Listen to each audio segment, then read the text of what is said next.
Ma'am. Thank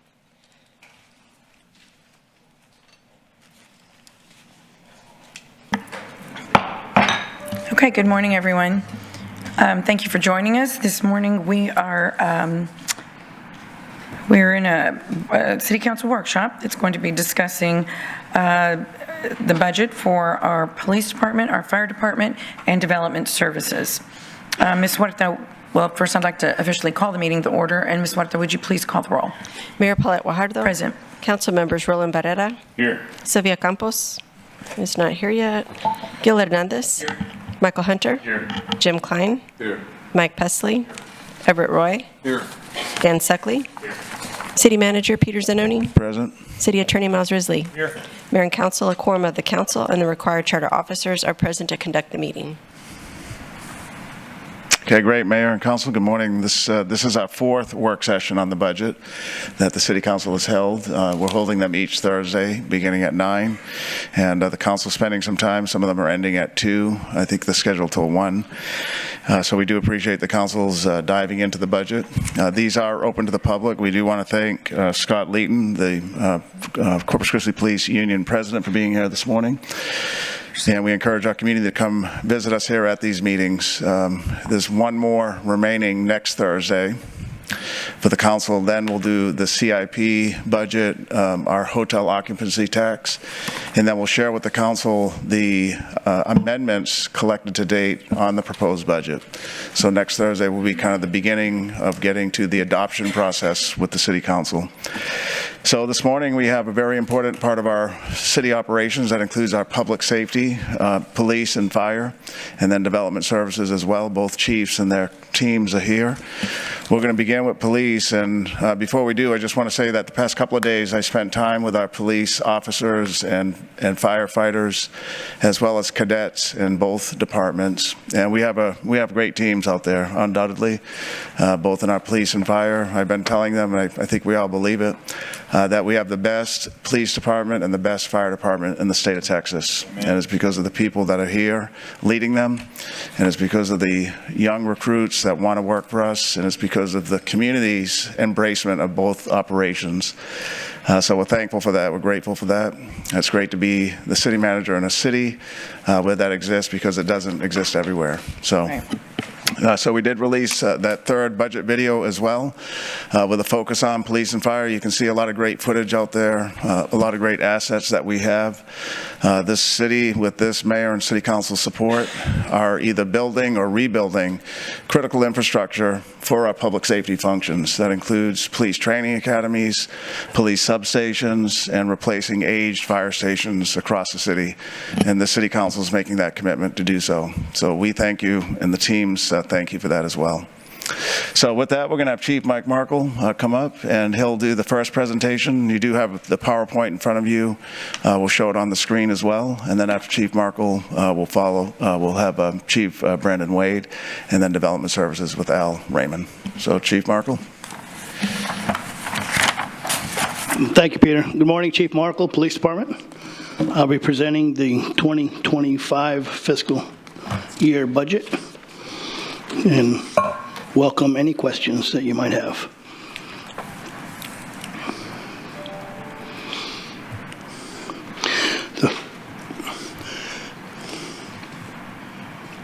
So as you know, our mission statement is to work to reduce crime, the fear of crime, enhance public safety.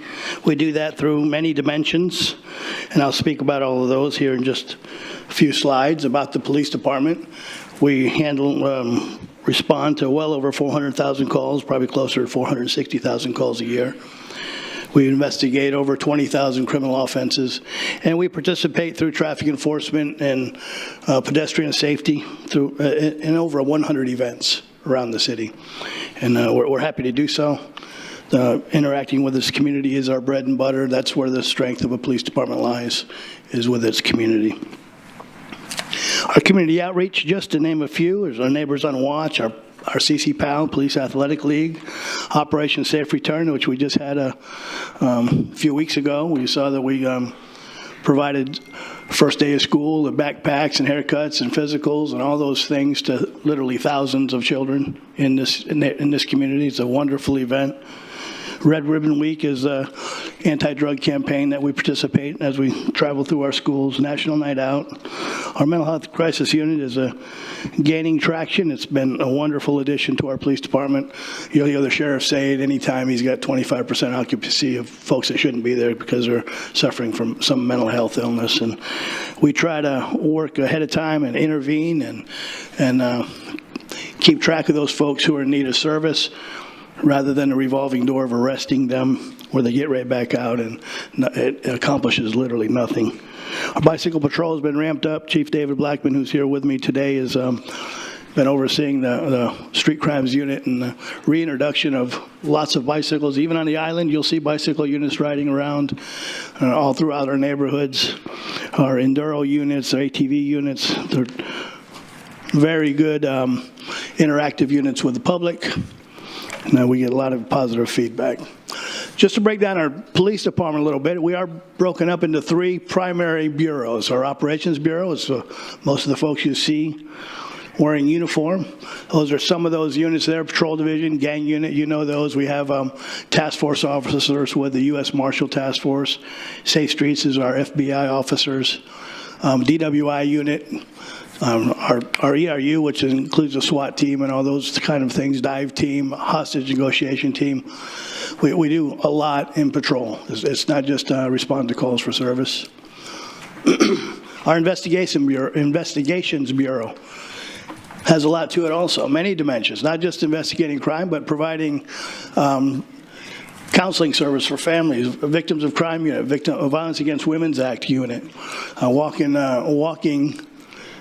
family violence victims through the criminal process of filing protective orders and educating, and providing domestic violence 101 class for them to try to break that cycle of an accepted family violence structure. So those folks do a wonderful job. That's grant funded. We have a small cash match to that. But we do a great deal of work. You see, we work with Homeland Security in there.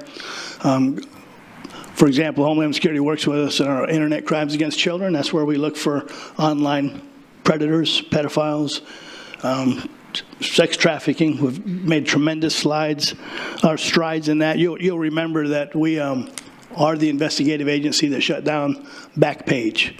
Backpage was at that time was the primary place where sex trafficking was occurring. It's like the dark net, the dark web. Our case shut that down. Our administrative bureau, a lot of these folks are what makes things happen. You know, officers go to work every day and wear the best uniforms, have the best equipment, have the best policy and training. Comes out of this bureau right here, and they take it for granted, as they should. They should just think about their job, being safe, protecting themselves in this community. They shouldn't have to worry about where their uniform comes from or whether their car is going to work, whether they have the right equipment. These are the folks that make that happen. Our training group is also in here. Wonderful group, about to have a new academy. Thank you so much for that. It's a huge addition, something I never thought I would see in my lifetime. It's a tremendous step forward. Our achievements for,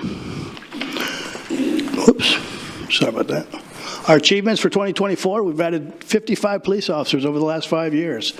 Our new police training academy, which should come online here in the next couple months. Our 2 new substations under design, the Deep South and the one out there in the West Guth, Toloso, Carolina area, Northwest substation it's going to be called.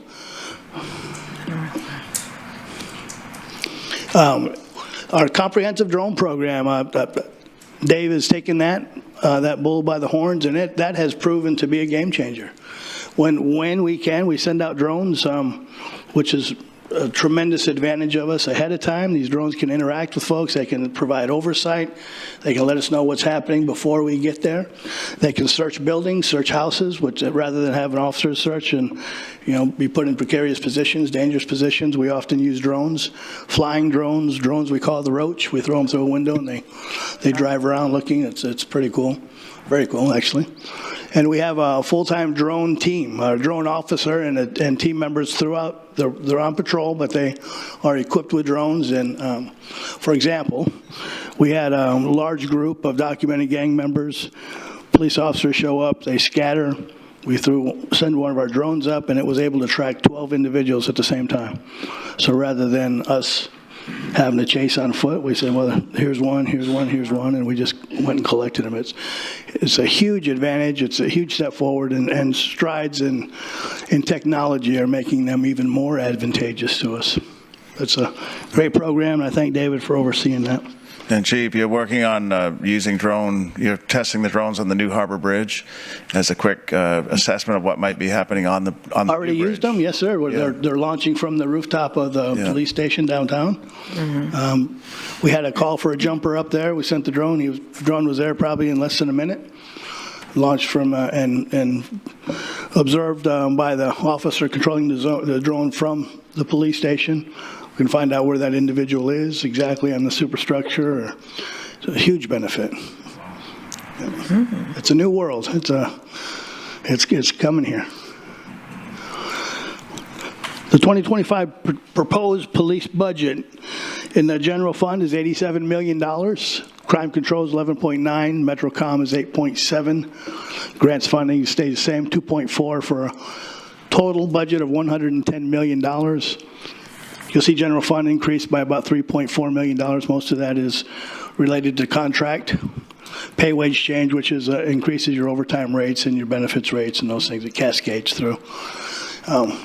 Crime control, we are spending some deficit budgeting. I keep saying, we have agreed to that, to maintain those 78 officers in that budget throughout this next fiscal year. I believe in fiscal year 26 and 27, we'll start moving some of those officers over to the general fund. The MetroCom budget is, you'll see the decrease in there. That's a $1.6 million grant for next-gen 911 and CAD upgrades. That was put in the budget a year or two ago. It's a 4-year grant. That process is going on right now, so we've expended some of those money. You'll see the reduction in the budget right there. So our staffing levels, our total general fund is 529, crime control is 78 officers. MetroCom is 84 total, and grants pays for 13 officers for a total staffing within the police department of 704. Our personnel overview is, as you see here, staffing. Now you'll see sworn a deficit of 40 vacancies. That's I can't post that without context. I have to provide you some context. So we have 30 cadets in the academy right now. So remember that we don't hire a one-for-one. We don't lose an officer, hire an officer. We attrition relatively average of 25 officers throughout the year. At the same time, we have an academy in session. We batch hire, and then they spill out in. So regardless of what your number is at the beginning of the fiscal year, on average, at the end of that fiscal year, you're going to be at a 25 officer deficit, ready to be replenished by the academy that's in session. We have an academy in session right now, 30 cadets, I believe it's still 30, and they will spill out in February and make up most of this deficit. So the true deficit about 2% by those numbers. But just keep in mind, even if I were at the beginning of your fiscal year at fully staffed at 501, at the end of that fiscal year, on average, I'll be minus 25 officers. That's the cycle of it. We don't hire one for one. We don't lose one, hire one. We lose a group over a year and we replenish, plus attrition if you give me extra officers within that academy. So those numbers not startling. MetroCom numbers, we do have a pretty high vacancy rate. Unfortunately, that's not unusual. We have 4, I think, going through the process right now. Another 133 applicants, I think Chris told me this morning, for more MetroCom employees. That's a very, very tough I'm sorry, job. can you repeat that? Can you repeat that? The MetroCom employees? Yeah, I think we have 4 in process of being hired right now. Oh. Another 133 applications being reviewed right now. They have their own academy. It's a very difficult, very, very difficult position. Quite honestly, I don't think many police officers could be MetroCom and dispatchers. 911 dispatching is they're isolated. They can't leave the building. They work 12, 16 hours at a time, mandatory overtime. They have we have to occupy seats. So you could go to work today and be told, hey, you got to stay an extra 4 hours. Because we have to have you in those seats, to provide that service to the public. So it's a very stressful, and we work hard to take care of our MetroCom employees, but that turnover rate historically, nationwide, everywhere is pretty great. So, Chief Markle, the 23 you said is good, bad, on average? I mean, So we got it as low, I think, as 12 earlier in the year, but again, turnover. The duties, that you type 110 10 words a minute and manage, that primary channel is probably 50 units at a time. They are doing It's better. This is better than what it was about a year ago. Oh, absolutely, yeah. What we did Better last environment. budget, just to recall, last budget, we significantly, with human resources help, increased the pay. right, For all Step MetroCom. pays and, Right. yeah. it's interesting. It's real competitive now. We're more competitive today than we were a year ago to Very much so. attract Well, and they're also entertain. considered frontline. I mean, they're considered, we recognize them. Legislatively so, that's correct. The Legislatively first so, responders, yeah. yep. That's a good point, thank you. Okay. And we work hard, they're wonderful primary components to public safety. I mean, they're just wonderful people, and we work hard to take care of them, but that environment is tough. Our proposed budget in the general fund, I'm sorry to interrupt you, Chief Markle. Councilman Pusley has a question or comment. Yeah, yes, sir. real quickly, Chief. Going back just a moment to your officer positions, on an average year, how many retirements are you seeing now? Well, retirement separations total is about 25. 25 a year? 25, about 5%. Okay. Okay, and then with respect to MetroCom, so you have 82 now that are budgeted, that we have those open positions. So what is the primary reason for all the overtime? Again, we have to occupy those Just a seats. shortage? Yes, so regardless of the staffing number, we have to provide 911 service, dispatch service, and it's incumbent upon the existing staff to fill those seats through overtime. So how many do you have on duty at any one time? We can have 5 to 10 call takers, and then we run 4 primary channels, fire channel, information channel. So we Okay, can have 10, 15, 10 or 15 at a and time? then supervisors. Okay. All right, very good, thank you. Yes, sir. Proposed budget, you'll see permits and fees, it's our revenue, that's through permitting and towing, storage, record service, radio, your wireline, wireless, 800 megahertz radio fees. It's about $3.9 million. General fund is $83.1 million for a total of $87 million, and you'll see the breakdown within of personnel, operating, and allocations, $14.5 million. Crime Control Fund, again, budget 11.9, the anticipated revenue at $9.4 million. We are deficit spending, as I expressed earlier. That's planned. That is to maintain those 78 officers until such time as council feels that they can absorb those or some of those into the general fund budget. And part of that is there's some one-time monies that won't be recurring after the academy is up and running, because there's some FF&E and some other monies in there that'll go away. So that'll ease that strain, but there still needs to be a transition into general fund for some of those officers for that to be continued. And I believe the public goes to vote on that in November 26th to renew it. We've used 10-year renewals the last couple of times, so we'll see. This November, November of 26. 26. Yes, ma'am. Yeah. That's No. a 10-year term? Yeah, it's 10-year term, 10-year term, Tenure. correct. yeah. So the vote will be November of 26. It's April of 27, correct, when it actually expires? So April of 27 is when it actually Okay. expires. So there's a buffer in there. So should it not pass, it will give us some time to transition and come up with a plan to. Right. Is 10-year the maximum term, or? Legislatively, I don't know. I think you can Okay. choose your term, can't you? You can Pat? do it No, longer. that's- Yeah, you can choose your term, yeah. So I think they've chosen 10 years. It hasn't always been 10 years. It was shorter, I think, 5 years Oh, once. wow. Okay.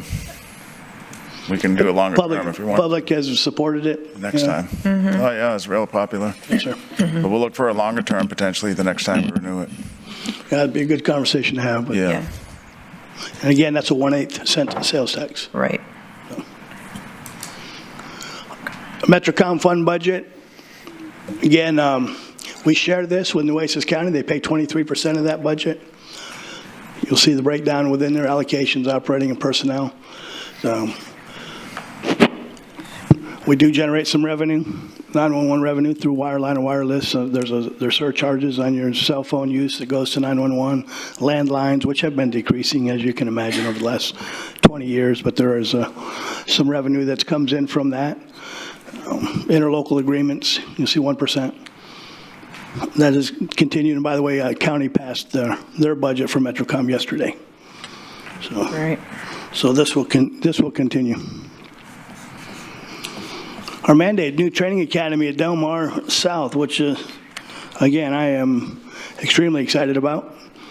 We have anticipated about $300,000 for operating costs. We're going to play it by ear, as we said, the first year, and then we'll right size budgets after that to see what landscaping and maintenance and those things will cost. But it's a beautiful facility. I sure hope you all make it out. Well, you will make it out there, but you just maybe go there before the grand opening and take a look around it. You all sound silly here, but you all should be commended. This is Peter and the council and the mayor. This is something that is long overdue. Again, we've been in this current Corona building since 1981, and it was a grab, of an old shooting range with one bathroom. We'll actually save a little money here because we won't have to pay for porta potties anymore. Yeah. Right, yeah, it's funny, but it's a reality. Yeah. Yeah. It's, the building will be complete sooner than the opening date, but we have to wait for the furniture and some of the equipment to arrive. So we're looking at November, probably November. So temporary C of O, they said September 1, but Yeah. AV, audiovisual, and all your tech stuff will go in and work on that, and then we'll wait on our equipment and FF&E, right? Yeah, the building's substantially complete. You can see there's some punch list items still to be done, but it'll be operational in November. But we'll set up a tour if the council wishes that ahead of time, well before the ribbon cutting, so you can see the facility. It may not have all the furniture, but even without it, it's extremely impressive. Designed by Philip Ramirez, so very nice design. We have to remember Del Mar partnered with us, so we paid zero for property acquisition, for utility, and all the studies that cost millions. And they're right there on the campus, so many of the cadets whom I spoke with yesterday, may go to Del Mar College to continue or to start their education journey on top of this journey. So it really has so many benefits being partnering with Del Mar College, and so we thank them, Mark Escamilla and the Board of Regents, for allowing us to do this on their campus. But this is in the city's nearly 175-year history, this is the first built-to-suit training Very first, academy. yes. And we have to remind ourselves, or just remind the community, that we self-train all of our police officers and firefighters. The chief has over a year and a half program to train them to become police officers. We're 100% in charge of that. So this facility will enable us to more appropriately train them and have modern facilities and not be using things like porta potties for our restrooms in 110, 114 degree temperatures like yesterday. Right. So anyway, we'll set up a tour ahead of time so the council can see the results of your investment. Because you decided we want to do this, and you need the credit for it. So we're going to go out there ahead of time. Yeah, it's incredible. You'll be proud. Yeah. And on top of the Del Mar inclusion, it's great that it's on campus. Del Mar recently started a 4-year criminal justice track. And so currently what we do is we train. We have X amount of hours in training. Those are converted through ACE conversion into college hours. Again, when I went through Del Mar, it sent instructors, and I exited the academy not only as an officer, but with 15 or 18 hours of Del Mar credit right from the university, right from the college. So that's what we're going back to. And it's we're going to make sure it aligns with the track of the CJ degree. It's wonderful. That's great. You can't go wrong with education. Improvements, increased transfer for capital outlay. This is vehicles. So if you'll remember, we had a growth plan, but we can't have unfettered growth without the resources to make that growth viable. We need cars, we need equipment, training, and all those things that go with the 55 officers. That's what this year was for. We had laid that out early. So one of the things is adding 40 additional cars on top of our normal $1.5 million worth of vehicles that we buy every budget cycle, 35 vehicles. Those 40 cars are instrumental in getting these officers on the street in your neighborhood, right? Again, I'll say that it's wonderful to have an officer in uniform in a marked car checking neighborhood streets. That's what community policing is. It's not just, going call to call, right, chasing folks. You have to be able to have enough folks to have time to be proactive, to be in your neighborhoods and get out of the car, talk to folks, and get to know who they're protecting and who they're working for. It's very important. So on top of our normal purchase of vehicles, in this budget are 40 marked units with complete upfitting. It's very important. As we hire all these officers, we need to be able to put them to work. And I stand by for any questions. Okay, Chief Markle, well, thank you. First, I want to comment on the success that this council and prior councils have had on the historic hiring. Obviously, all this information you've given us is great, and the strides that we have made are also historic, but none of that necessarily is impactful if we don't have the personnel. So the historic hiring is just huge, and that started years ago. So I just want to comment on that and thank my colleagues for continuing in this budget, again, to prioritize public safety, not just police, but fire as well. And that change has come over the last 7 years. And I'll never forget that, the basement, when you stood before us and let us know. Pat's laughing back there, she remembers. So it's important. And as you mentioned, this is something that has grown. The will and the want to keep public safety at the top of our budget is something that it's invaluable to you all and to the residents of Corpus Christi. So I just want to thank my colleagues on that and prior councils who were part of that effort. And I would be remiss, Leighton sitting back there, that's your greatest advocate, the Police Officers Association. I say that because they're the strongest advocate in making certain that the force has what they need, right? And the priorities that everybody works together, I should say. So Scott Leighton, thank you. And thank you to the association for the hard work that you guys, it's really very commendable, the work that you do on behalf of the police department. Chief Markle, my question, and it may be more to Pat because I know she handles the grant, the $2.4 million. So that included in there, included in there, I think, are 2 police officers, correct? Within those grants or not? Funding for 2? Yeah, more than 2. There's 4. Yeah, 4. 4 police officers. Yeah. So I guess my concern is, do we have any contingencies in place should those grants or grant not be renewed? Well, we'll have to absorb initially because that's the Auto Theft Task Force grant, so it's an obligatory service anyways, responding to burglaries and auto thefts. But I don't foresee that, and I'm not a fortune teller. They just doubled our grant, if you remember that. We went from 400 and change and 1,000 to 800 some thousand and change because of our production, and our use of that grant has been exemplary in the state. The state has doubled that grant for us. We are one of the better participants as far as utilizing grant monies with good outcomes. Right. Yeah, okay. So we're pretty solid there. It also pays for 2 civilians and 3 civilians, analyst, intake, officer, and administrator for that grant. Okay. Yep. Okay. The 40 marked units, So there's an issue, right, there has been since COVID. So how do you see that? I mean, we're continuing with the academies, but the cars aren't necessarily coming in. So I know you can get this approved, or it is, or will be, but what happens? How much do you know in terms of, Sure, will so- those vehicles come in, and how long? Will it be a year from now, 2 years, 3? Well, Meanwhile, we've normal got cycle guys is out when you there. approve October, we'll see them in the following summer. But they are being produced again. Now, the ones who are not are the Chevys, and that was because of the UAW strike. They still haven't gone back with a production date for a patrol Chevy Tahoe, but Ford is producing, Dodge is producing. We are on the buy board, or we have an obligation now from our vendor of 75 units for this cycle, 35 normal replacement plus 40 units with total upfitting. So we're already in line for those vehicles. So I anticipate we'll be able to secure those. You're right, production stopped during COVID.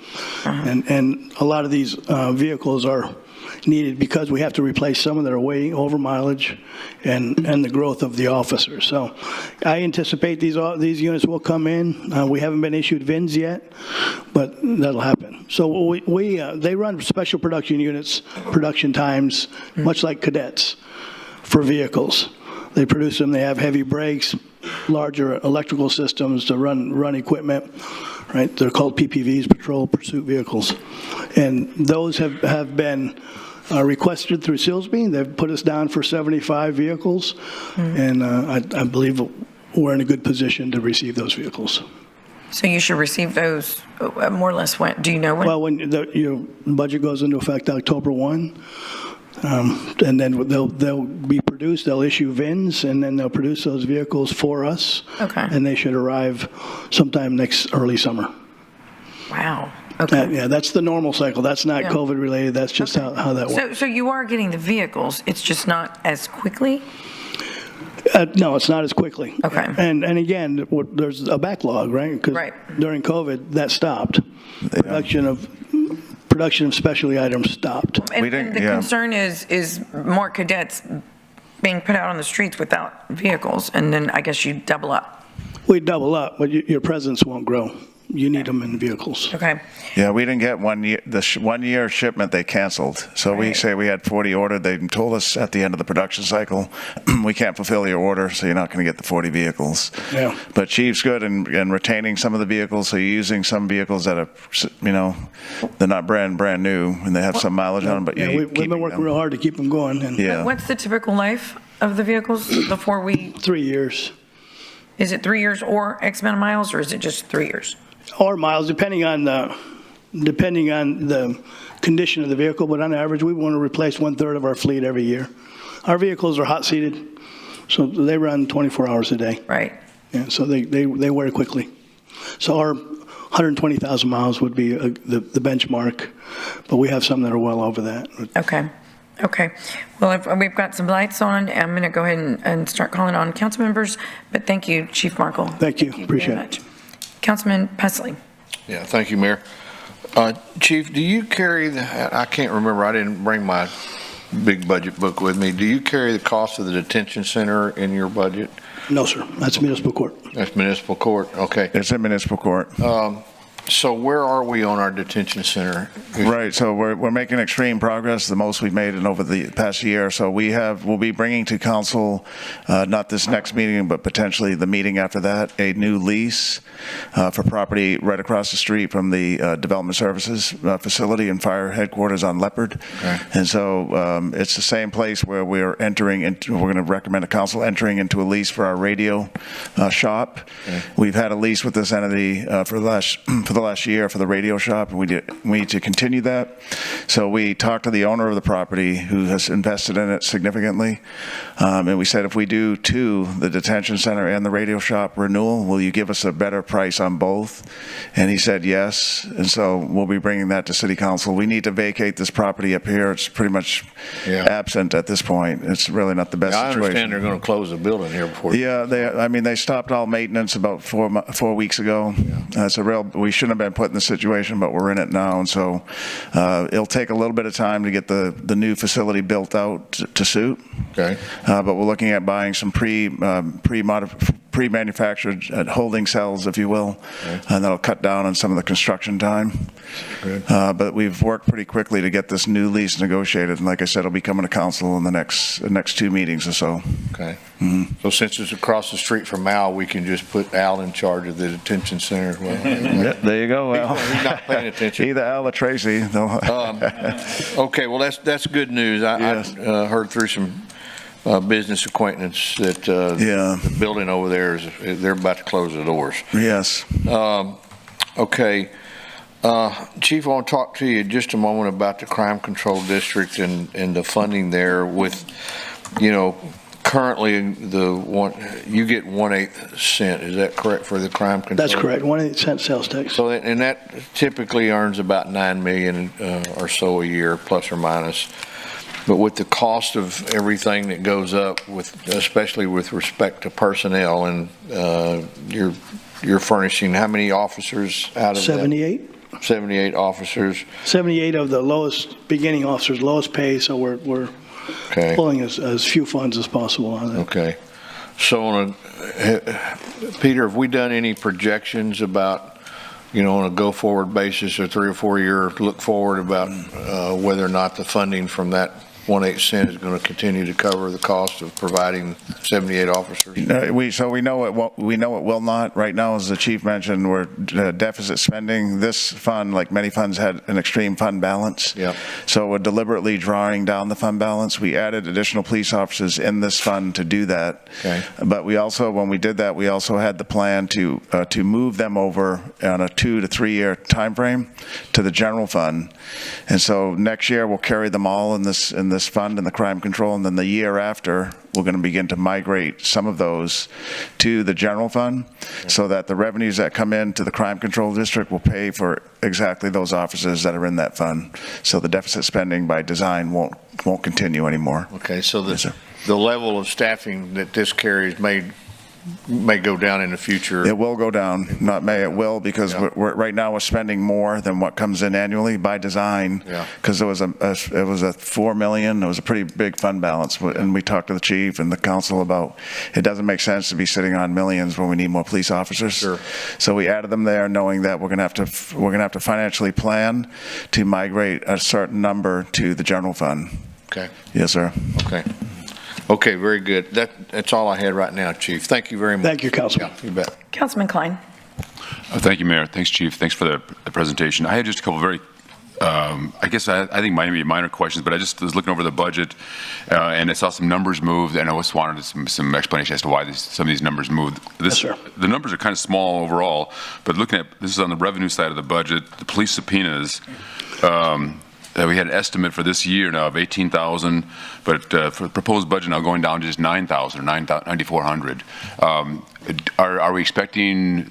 I'm wondering why we're expecting less money to come in for subpoenas. Are we charging less, I guess, for that, or are they expecting fewer of those? I think they went by historical data and right-sized that budget, Councilman. Okay.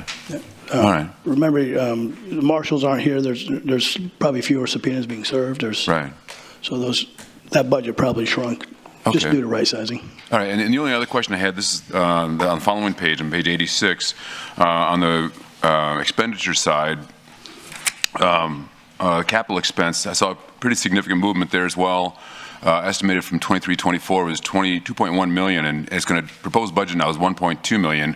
Is that drop because a lot of the academy's been paid for already, or is there something else going on The there? 1.2 million in the capital, that was, they had pulled out the vehicle expense and put back the vehicle expense. So the 4 million's on top of normal expenditures.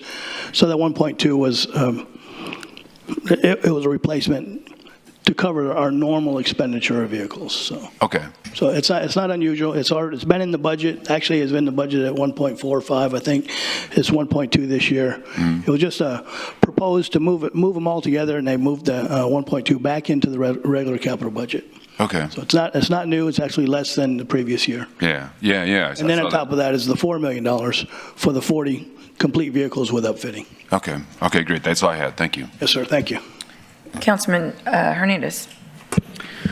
Yeah, Chief, you had talked a little bit about MetroCom and some of the challenges you have there, and I'm Yes, sir. a little concerned because I saw your salaries for MetroCom in the budget is being reduced by $84,000. Can you explain that? Sure. So I think Budget could probably explain it, but I believe they're just, we have a normal vacancy rate. So as Peter had mentioned a couple sessions ago, not all FTEs are funded due to ongoing vacancy rates. It's just a way to save some money. Am I wrong, Amy? I'm going to put her on the spot. Good morning, Council. Amy Cowley, Assistant Budget Director. Let me get back to you on that. I believe that the comparison budget to budget is just a right sizing. There weren't any position changes in that fund, but can I get you the detail? Yeah, I'm curious because if we're right-sizing their pay, it generally means an increase, not necessarily a decrease, and I'm seeing a decrease in your budgeted for salaries. Yes, sir. And overall I'll get you budget the detail. for MetroCom is being reduced by $387,000. But, and I'll preface that with, you had a lot of expenditures in the amended budget from the budgeted amount. You had $9 million originally budgeted, $9,120,000 for 2024. Your amended budget for that for MetroCom, just specifically MetroCom, was $10,380,000, and you're budgeting $8,732,000. So you have an overall decrease of $300,000 from the budgeted amount, but almost a $2 million, well, $1.5 million decrease from the actual spent last year. So I'm trying to, if we're having those concerns with MetroCom, it seems like we're going in a Project 1.6 of that is project money that came in from a state grant for Next Gen 911 and CAD upgrades. We've expended some of that. The rest is carried over. So that was what your cost in professional services was, because it was a significant, or was it in the, like, for example, you had budgeted $800,000 for professional services in MetroCom, but you spent $1.7 million. Was that where that was at? Correct. Okay. Okay, so, I want to make sure that we're funding MetroCom. We are. Correct. We are. We're not. Great point by Amy. We haven't reduced staff. Working hard to hire them. Not all FTE positions, and I think it's a good idea, are fully funded because they're not hiring. We were lucky to get as low as I think a 12-person deficit at one time, but you see where we're at today, 23. Yeah, Councilman, the salary budgets are set based on a snapshot in time. Yeah. So we take a snapshot of who's in the position, what their pay is. And so if somebody that has been here for a while is in that position, say a year ago when we took the snapshot, the salaries are going to be higher. That's what we budget. So if you have vacancies, it drops down to the lowest level, the entry level of the range. And so the snapshot's reflective of vacancies. And so that could be it. That's most likely it, but we'll get you that detailed analysis. Well, I do appreciate your concern. Eddie has something to add there, maybe. Oh, I'm sorry, Eddie. That's correct. We had a lot of vacancies, so when we have a vacancy, we go back to the minimum. If there's a vacancy at the time we're doing the budget. And so I guess that goes to the point of, like, when's the last time we did a market analysis on? Just less than a year ago. Yeah. Last year? Mm-hmm. Yeah, mid-year last year we implemented it. Correct. So right what is the pay of, what's the minimum pay for a MetroCom person manning the phone? I think they go in at an hourly rate of around $19.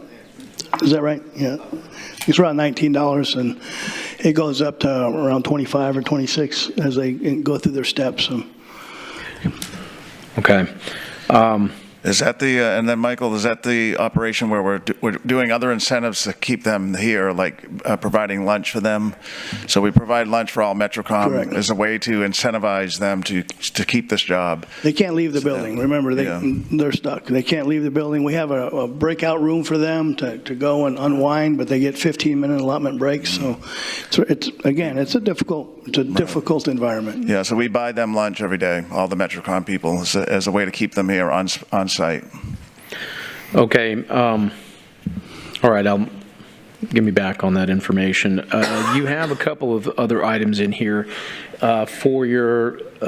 You had a budgeted amount for $800,000 last year for your budget account item 530200, which is telephone, telegraph, That's what it's called.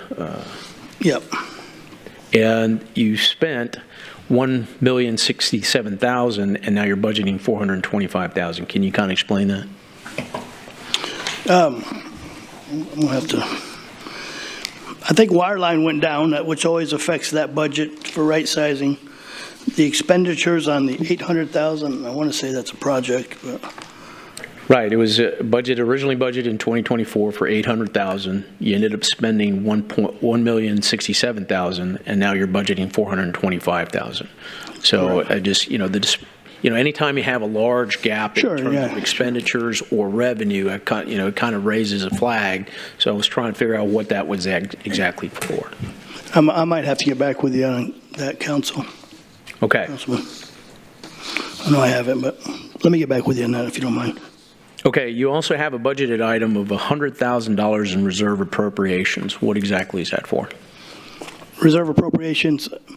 So again, reserve appropriation, the budgets are passed before your final insurance costs and those things come in. That's kind of a fund to make those adjustments should they come in higher than what you anticipated.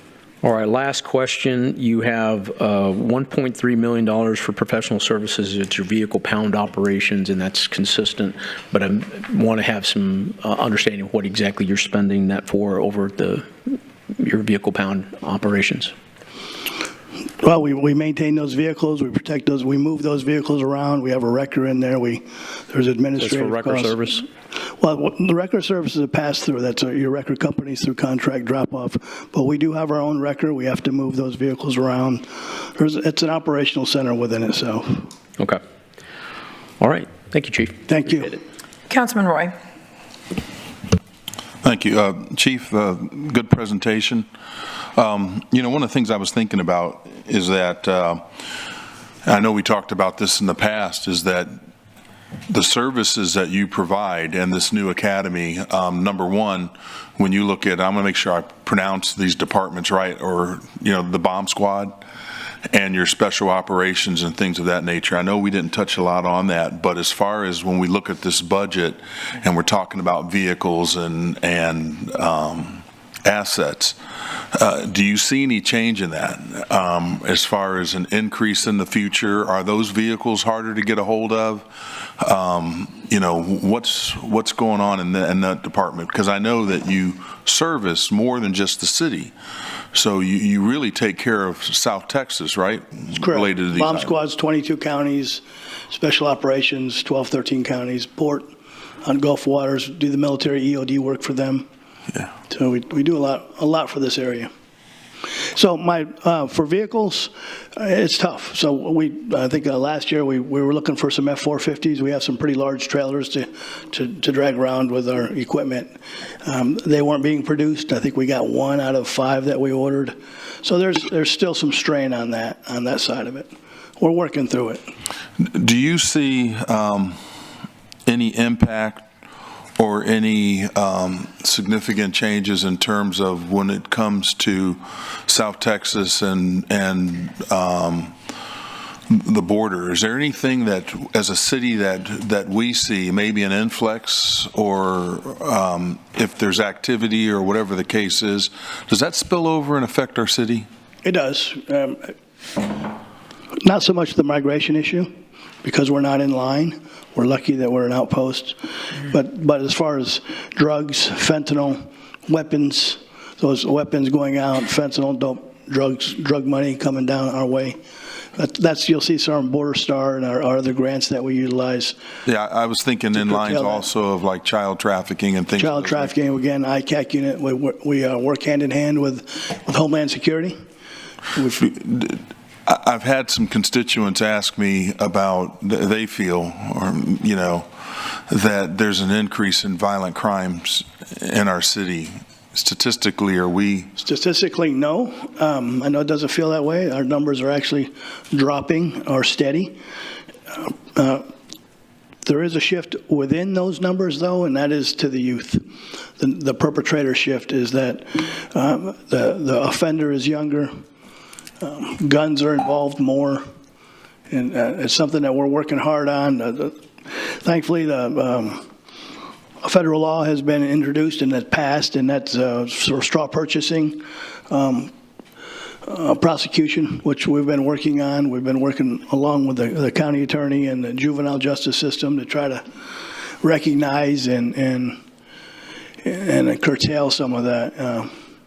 And then my last question is, because of just the shortage of vehicles and that, do you see yourself increasing your motorcycle pool and your, I guess the right word, maybe your enduros, the dirt bikes? We are increasing. We actually have 2 extra police motorcycles, Harley Davidson, in production right now. We'll go from 10 to 12 motorcycle officers. And that's just a good time for me to point out that we talk about violence. Our homicides for the year are at 18, which is low norm, but our traffic fatalities are at 27. Again, we lose more people to traffic fatalities than we do criminal offense. So that's important. So we have been growing our traffic unit, traffic enforcement. Can the motorcycles and the enduros, I know that I would assume that with a police vehicle you have more technology there, because I don't think you can strap all those things on a motorcycle. That's correct, yeah. So, and the other thing is that you can't really, if you have to arrest somebody, I guess you have to wait and then have a backup or police. For transport? For transportation. Correct. But, yeah, I just wondered, because I know in the areas in District 1, when we see the enduros and the motorcycles and that, it's nice to see them policing some of those areas. Absolutely.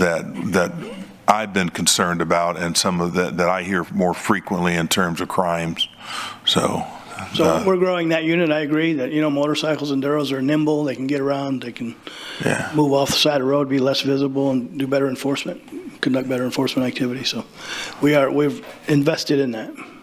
Well, thank you. Appreciate what you do, and your officers. Thank you.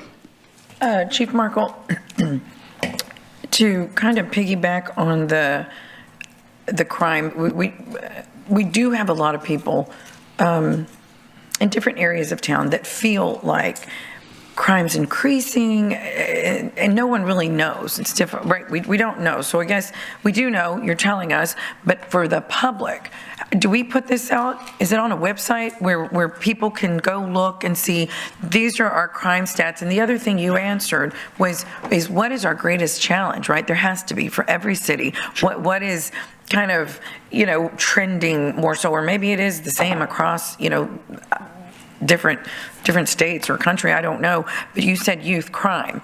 But let's go back to how does the public know? Here's where you sit, Island. Here's where you sit, South. Here's where you sit, West, because that's so important. And I don't think people tend to go the other way and say crime is up, it's bad, it's worse. I've read that, and I don't know what that's based on. Or is it, right? It's an emotional response. I get it with social media. It really exasperates that, that message. But we did. Well, crimereports.com is a place where you can go and you can look at your neighborhood, expand out, and see all the crimes and criminal activity that's been reported in your area. Unfortunately, right now, that's broke. Broke as in it's misinformation, because our CAD system upgrade is pulling incorrect data. So we're in the process of reviewing that and getting it fixed for the public view. Okay, so what about our website?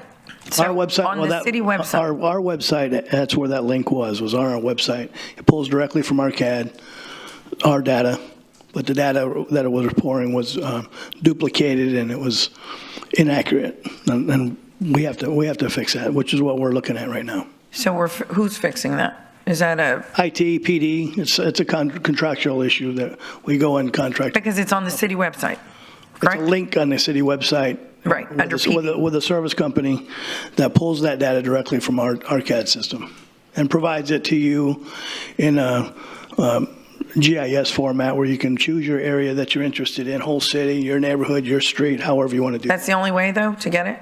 So there's not is that the only way to get That's the only way to get on a certain area? That kind of detailed information, correct.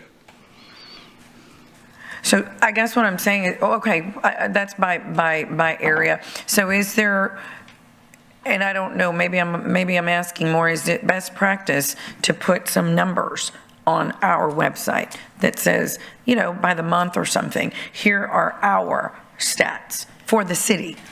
There's the area, and you can go click on this link, but for the city to know, you know, this is what the overall picture looks like for the city. Is it best practice? I don't think it's best practice, but it's something we're discussing since our normal option is not working at the moment. Right. And that just came to light here. I think that'd be a very good thing to have out there. So moving on, you mentioned youth crime. So we know there's an issue there, and I think that's been brought up before in some other conversations. So I don't expect you're police officers, so you do police work, but we have to be concerned with what's trending because we already know it's bad, and we know it likely gets worse before it gets better. So what are we doing, or is there something you look at, organizations that maybe focus on this issue to say, we got to do something to start pulling this back because it's getting out of hand? And it is. You hear kids at parties with guns and craziness. Yep. That didn't happen when we were in high school, you know? So it is kind of scary, and that's my concern is what do we do about that issue, being that you just said that's the challenge right now, the greatest challenge? It is a challenge. It's a one that our officers have to wrestle with in the field, unfortunately. Right. But it seems anecdotally that our youth think it's cool to have handguns, and they're running around with handguns. It's just a silly mentality. But we are working with our JJC, with our county, with our federal partners as far as the criminal side of that. Mm-hmm. Educationally, I think parents they don't understand that you can't have a handgun unless you're 21 years or older. And a lot of our last encounters have been 18-year-olds with handguns. So what we're doing is on the criminal side, criminal enforcement side, is working with our partners, local, federal, state, to address it through straw purchasing. Who's buying these guns? Because they can't buy them. Mm. Are they taking them on a vehicle? Is that messaging? Is you hear me speak to that all the time? Take your guns in the house. Don't leave them in your cars. Hundreds of guns are taken in burglaries to vehicles every year, which just guarantees that they're in the hands of a criminal. So is it typical an 18-year-old has a gun and breaks the law, so then you can run that gun or what have you to see who it belongs? We can, yes. We can find out where it came from. And we weren't always able to prosecute on that. Now we can. So if it's involved in a criminal offense, then we can do a straw purchase investigation and look into where that gun came from. So that's a huge benefit because we do have girlfriends, brothers, sisters, parents sometimes buying weapons for their kids to go out and run around with, which is unbelievable, but it is true. Yeah. So, yeah. And my last question, Chief Markle, is regarding homeless. We heard a little bit about this yesterday at the community input meeting in Cal Allen or in the Northwest area. There's an increasing number that from prior years of our homeless population. And so you guys are the front line that deal with, the calls that come from wherever regarding homeless. So my question is, how is the department adapting its approach to deal with the growing number of homeless calls? And is there a growing number? How much resources are you having to dedicate towards those calls? But this is another, we know youth crime's going up. We know the homeless population is going up, and that leads to crime, and that leads to disturbances, and that leads to you having to address that. And it's a difficult thing to address, right? So tell us a little bit about how are you seeing that moving forward? Well, remember that your police officers and firefighters are the primary responders to homeless issues, right? Regardless of ancillary services available. We're always the first ones to get there. So that doesn't change. It hasn't changed. It'll continue on. Is the number growing? I could speak only anecdotally. What it is perceived, it seems to me, yes. We have larger clusters. If you look at 14th and Agnes or under the freeway, it's quite a project. we're working on that. What we do is we still work with our our local partners, our service provider. We've always done that. We have personnel that sit on their boards that try to find solutions. But there is no easy answer. When I figure out homelessness, I will be a rich man. Yeah, I don't mean to be coy with you, but the truth is it's a complicated solution. So you can't broad brush homelessness. Some are there because life handed them a bag of goods, and some are there by choice. Some are there because of drug addiction, and some are there for mental illness. And all of those require different outlets and different resources to address. So we work with everyone from Rising Tides to Red Cross or Salvation Army or whoever we can work with. We interact. We know them all personally. We reach out. We try to get help when we can. Your homeless are not only suspects in crimes, but they're victims of crime at a higher rate. So it's important to us. Yeah. So yes, it does take a considerable amount of our time, but there's not ever going to be a way out of that. Right. Okay. Yes, ma'am. Councilman Pusley. Yeah, thank you, Mayor. Chief, I came up with just a couple more questions here. Sure. A couple of years ago, we had a company that came forward and presented a possibility of a new towing system that would, I kind of called them the Uber of towing industry. And one of the main things that I saw that had a potential benefit was having our officers on the street less time waiting on tow trucks and that sort of thing. So where is that at? Has that moved forward any? Or? Well, if you remember, you changed the ordinance to allow for a private contract. Yes. For managing that towing operation. Yeah. Surprisingly, we've done a lot better. I think just the passing of that ordinance has brought into line a lot of our local record companies. The company that we were looking at has since gone away, been purchased by another company, and has had some changes to it. Yeah. So right now it's being managed well. Okay. And I didn't bring forward a private contract since it has been managed well. I've had zero complaints since we've had this ordinance change. Good. Okay. Well, that's great. I just was curious about where that went. I also wanted to thank you, Chief, you and your staff for working with us on the concerns by the Downtown Management District about additional policing in the downtown area. Yes, and I know you're working with them on that on a go-forward basis, and I wanted to thank you for that. I think that's really important for the continued progress of our downtown area. And the chief showed us that that's one of the areas that they're using this new drone technology to help them monitor what's going on in downtown Corpus Christi. It's pretty amazing. Yeah. It is. Yes, it is. Yeah, pretty amazing. I love you guys, and you know that. If I were ever going to ask for anything from my police department, it would be for us, and I know we need to hire more police officers. We're at 501 now. We need to be north of 600, I think, and that'll happen at some point in the future. But until then, I still have a great deal of concern about speed control here in our city. I brought some stats forward, as you know, Chief, earlier last year that showed that we were 5th in the state for deaths related to accidents that were attributed to speeding.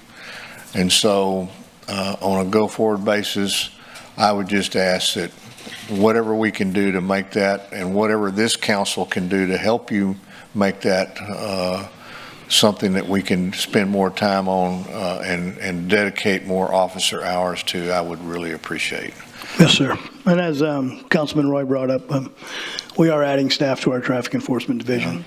And again, we bring in grants to pay for overtime for traffic enforcement. I agree with you. Yeah. I agree.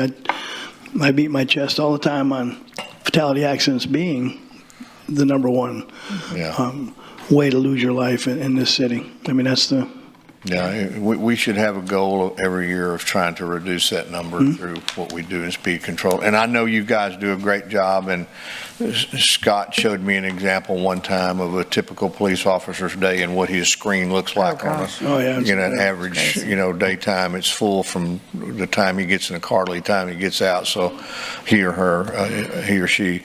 But that's the one goal I have for our policing in this city. So, but thank you all very much. Thank you for the great job you do and the sacrifices that you make and the sacrifices that your families make. So thank you very much. Thank you. I appreciate that. Chief Markle, I think that's all the questions and concerns. But I want to thank you for bringing up, for me, proactive policing is extremely important. That's why I asked you those questions about the vehicles. That in itself is a huge deterrent. And that's really taken us back to grassroots, right? Where police officers were just driving around, not just driving around, but they were able to get out, proactively, keep their windows down, talk. Yes, and those screens, it's unbelievable.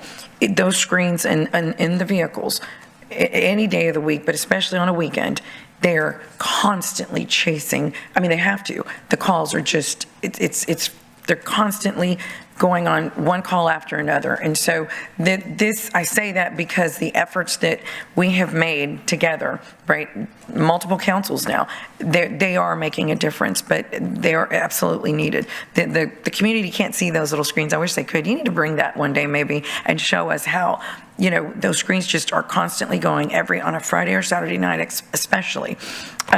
So this is the importance of prioritizing public safety. So thank you very much for the presentation. Thank you to everyone. Scott Leeton, thank you for being here, representing the Police Officers Association and our police officers. Pat, thank you too for everything you do. We appreciate it. Thank you so much. Appreciate it. Yes, sir.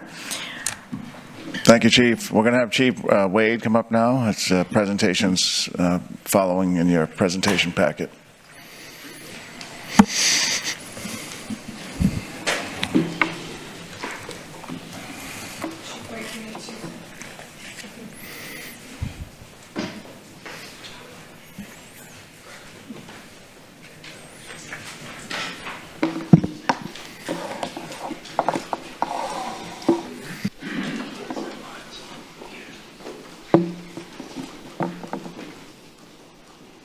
All right, we'll give the mayor a second to return, and then we'll get started. Yeah.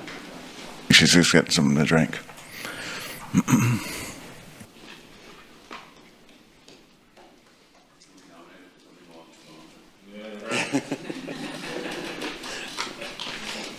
Okay. Yeah. Good morning. Good morning. Mayor, Council, Brandon Wade, Fire Chief for the Corpus Christi Fire Department, and be presenting our budget here today.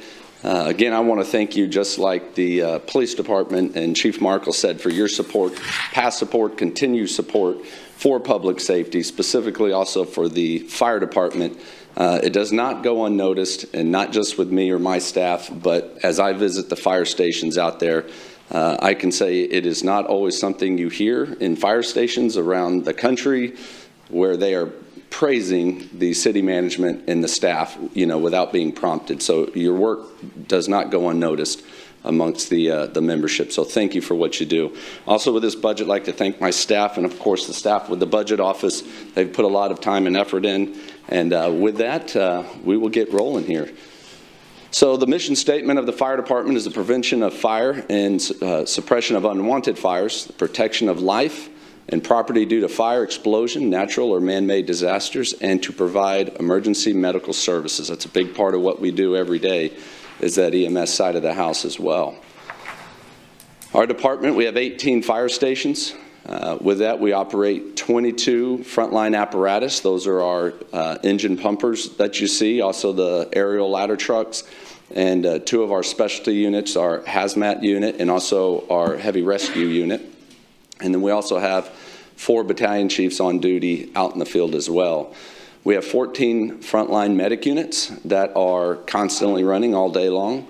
And then we also operate the Emergency Operations Center through our Emergency Management Division. Here's a picture of the organization. We've added a few new faces from the last time with this, and they have come on board and done a great job.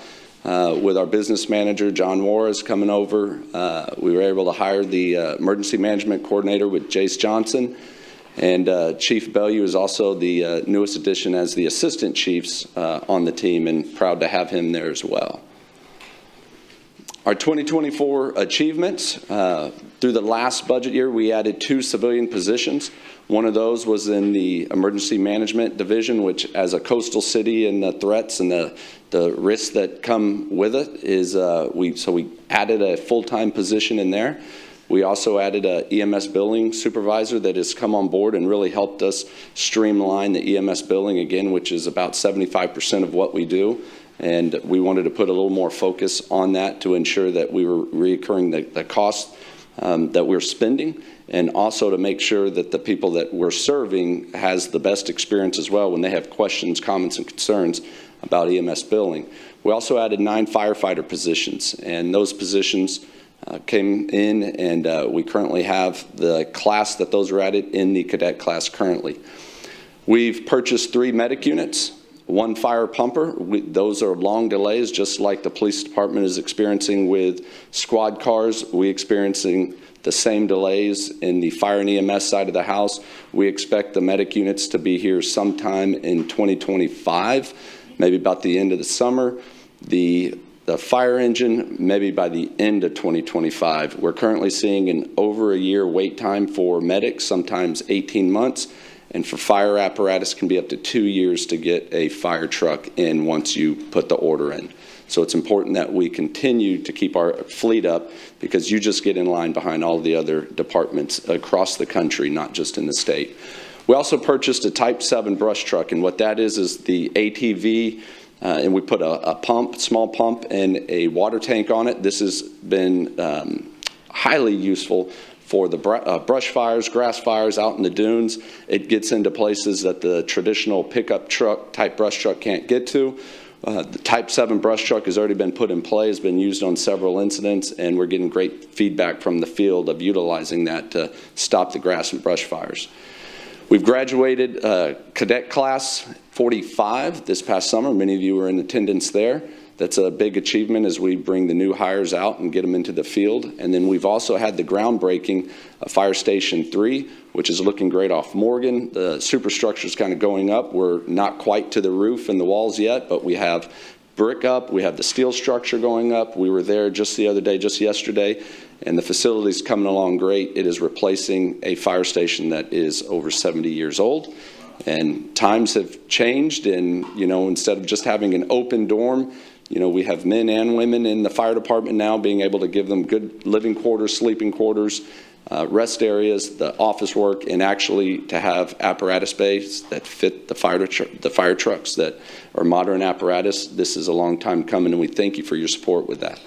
We also have done the land acquisition and in the process of the design for Fire Station 8 and 10. So those are coming along great. We're close to about a 50% with the design for Fire Station 8 and 10. And we're looking, those are in the bond for the construction side of the house with it. And again, very old fire stations that we're looking to give them in the community as well, because they're community fire stations, a good place to see and run out of and serve our community. When we're looking at the proposed budget for 2025, it's about $81.6 million. So you can see 80.8 is through the general fund, and then we've got about $600,000 in grant funding. And LEPC also is rolled under the fire department. That's a federal requirement to have, but it's an unfunded mandate. Most of that is all through donations, and that is roughly $200,000. Our sworn positions from 2024, we're sitting at 455. We are also looking for not increasing our FTE count this year.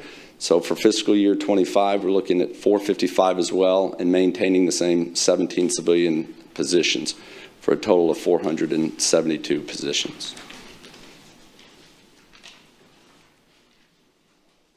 When we're looking at our department personnel, the overview, again, as our filled positions for sworn, Right now, we're currently sitting at 451. We have 4 vacancy in sworn positions currently. 3 of those are at the firefighter 1 rank. One of those, I believe, is at the firefighter 2 paramedic EMS rank. So that is also because we put that cadet class out in the summertime, so that filled up the vacancies that we had. We've had, either a retirement or resignation, and that puts us at our attrition rate is about 20 a year, 20, 21 a year, keeps us with about 4 sworn vacancies currently right now. So we are faring very well when you looked at filled positions versus vacant positions. Our civilians, we have all of our civilian staff are filled. That's a good thing to have, and no vacancy in the civilian roles in the department, which are critical for us to do the things that we do every single day. So looking at the proposed budget for the general fund, $80.8 million. The outer ring there is you can look at the revenues that are coming in. We're still estimating roughly $2 million in the TASP, the Texas Ambulance Supplemental Payment Program. The fees also come in about 1.1. That's through fire permitting. We also have a couple other new fee that we talked about in the past couple council meetings, and you'll see that here in a slide that's coming up. And then with the general fund, we're looking at $67.4 million, and then our medic transport bringing in about 10.3. That has continually been rising up. A lot of that is the work that we've done with the billing contractor that we have, Digitech. Again, our EMS billing supervisor that we've brought on, just trying to streamline that. We have seen an increase in what we're getting for our medic transport fees and what's coming back to us. And Chief, and Mayor, I know this is important to you. The TASP money, the check, we assumed a $2 million check. Right. We won't know for sure until October. Right. So the $2 million is put into the Chief's budget. The estimate to purchase some of these ambulances and pumper trucks. One time.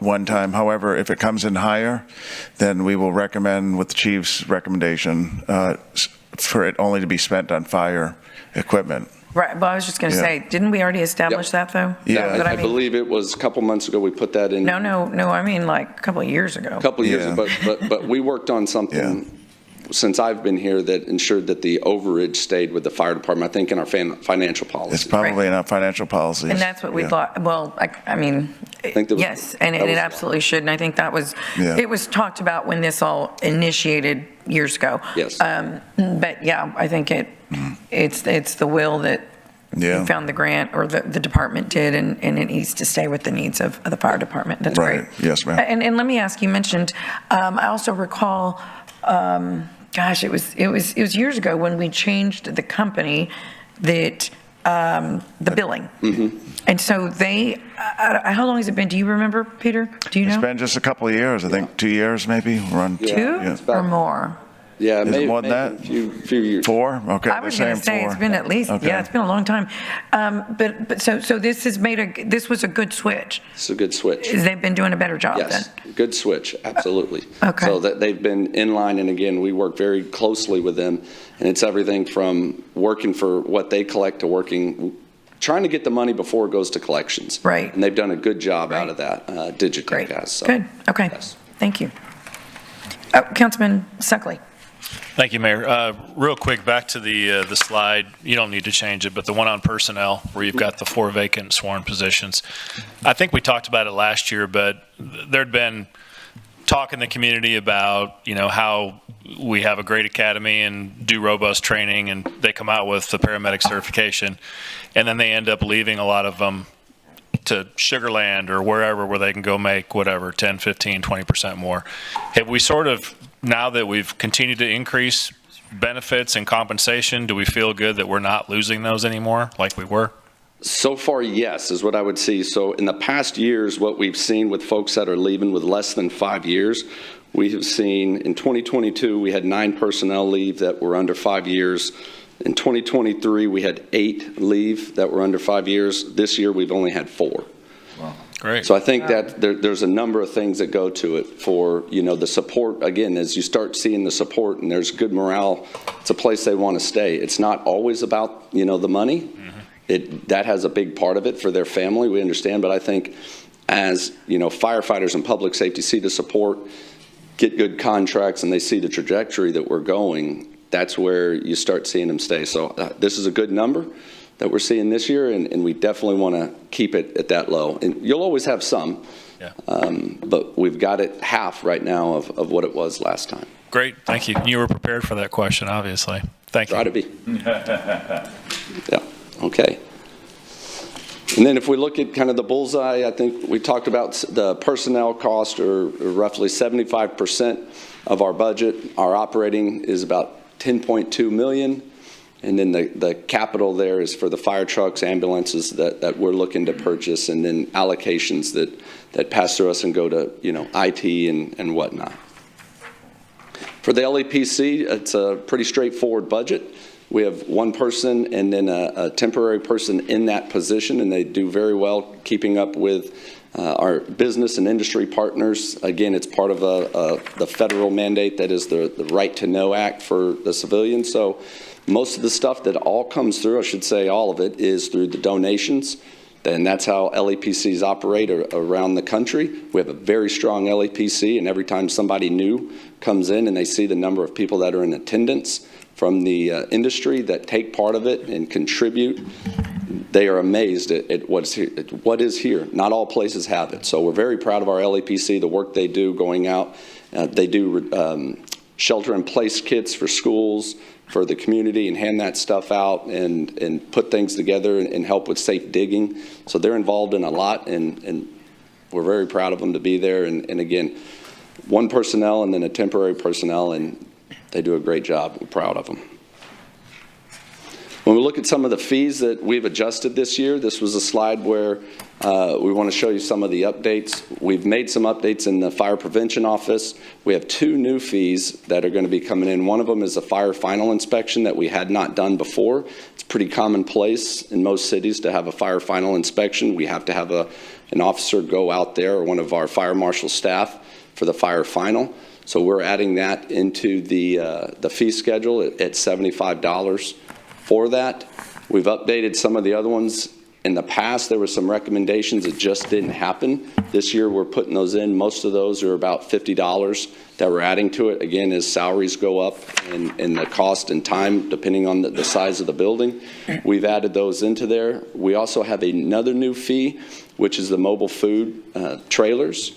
Again, that's kind of nothing new to some of the other cities, so we're adding that where we will inspect the mobile food trucks. Oftentimes you do see things that are wrong with it that we can catch, just to make sure that these are not going to be a hazard whenever they go out and they're either operating in an apartment parking lot or maybe at an event. We have had recently our inspectors actually starting to attend more special events where there's food trucks, and they're often finding things such as leaking propane cylinders, and we just make on-the-spot corrections with it. So hopefully with this, we see that even beforehand and keep that community safe. There's been some cases of mobile food trucks at events, and they go up, and unfortunately they can be tough to get to when you have a special event and they're in the core of it. So that's something new we're adding. Also, the other new fee that we're looking, we talked about it before here at council, is the non-emergency lift assist fee. That is for the skilled nursing facilities. We get called out a number of times into actual skilled nursing facilities, assisted living, where the occupants are paying for the medical staff to be on site, and then they're not injured. The person may just slip, fall, slide out of their chair, or slide out of their bed, and instead of the staff that's getting paid to pick them up, they're calling the fire department, and they're utilizing a resource, and they're getting this lift assist for free because they're not providing the appropriate staff or the training for that staff to do it. So it's kind of them transferring the risk and the cost to do non-emergent work. And Chief Wade, I'm going to jump in here because one of my questions was regarding medic transfer, right? 13% of the budget is for medic transfer, and we have, for example, this. I mean, you get a lot of calls, right, that we are assisting with, but do you, with the budget being 13%, and I would imagine it just moving up or inching up, do we have any plans to optimize this particular service any further? Partnerships or I don't know, because awareness, even just education, public awareness and education.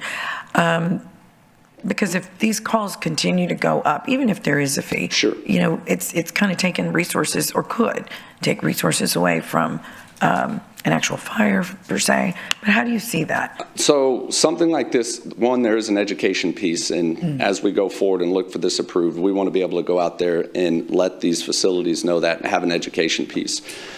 Beyond that, that's a low priority incident that we're going to, and you're right, it does take a resource. We try not to send the medic unit there because it's a limited resource that's being used all day long, that will try to send a fire apparatus, which does take them out of it.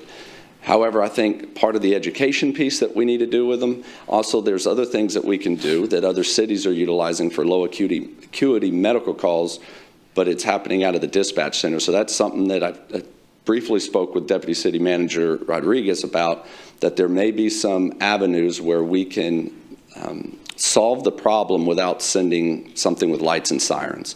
Right. Right now, the fire EMS service is in the business of, you call, we answer, we push a button, we just send somebody. There's other things that cities have been doing now, trying to get out of that, because not everything needs lights and sirens and go to the hospital. Right. So we are going to be exploring that as we come into this next year. What are some of the options? What are some of the cities doing? San Antonio has a great program that they started that has reduced the number of these type of incidents, and they solve it over the phone. And yeah, we're going to look at Chief Wade, I think it'd be very advantageous for us to do that. There's never probably a week that I don't hear and see the ambulance go by. And there's a community, it's past my house, but that's a perfect example. It's weekly, and I'm not saying it's not needed, but it's probably something that would take it, or what you're talking about here would benefit, that particular situation. And it has a downstream effect. So it doesn't just benefit the person, because that person that believes they need, like everybody's emergency they believe is an emergency, and everybody has their own perception of that. But for that person to have to go to the ER and sit there for 2 hours, that's not good for them as well. That's not good for the hospital. It's not good for the ER. So there's a whole downstream effect that occurs with it. So if we can solve the problem in a different light, instead of just pick up the phone, push a button, send lights and sirens, we're going to look to explore that. It'll just take some little bit of time, but it's being done around the country. And that's what we're going to look at, some other examples, and see how can we adapt that or put that in place. So you're working on that. You're looking into it. Just to start solving that problem here locally. Great. Yes, ma'am. Thank you. Councilwoman Campos. Thank you, Mayor. I'm so glad that we're on this topic, because I know that there's been that you get numerous calls for people that have fallen, but on this non-emergency lift assist, this would be just for the ones that have a caregiver there, that they're needing help to assist that person to put them, in the chair or in the seat, not for people that are living on their own. And so this is for facilities where individuals, residents that are in the facilities are paying to be there and have a service, to have skilled nursing facilities, to have attendants that are there. So if somebody calls from their home 123 Main Street because they fell out of their chair, or they can't pick up their grandfather. Exactly. That's not what this is referring to. That is not what this is referring to at all. These are for specific facilities that get paid and have residents in there.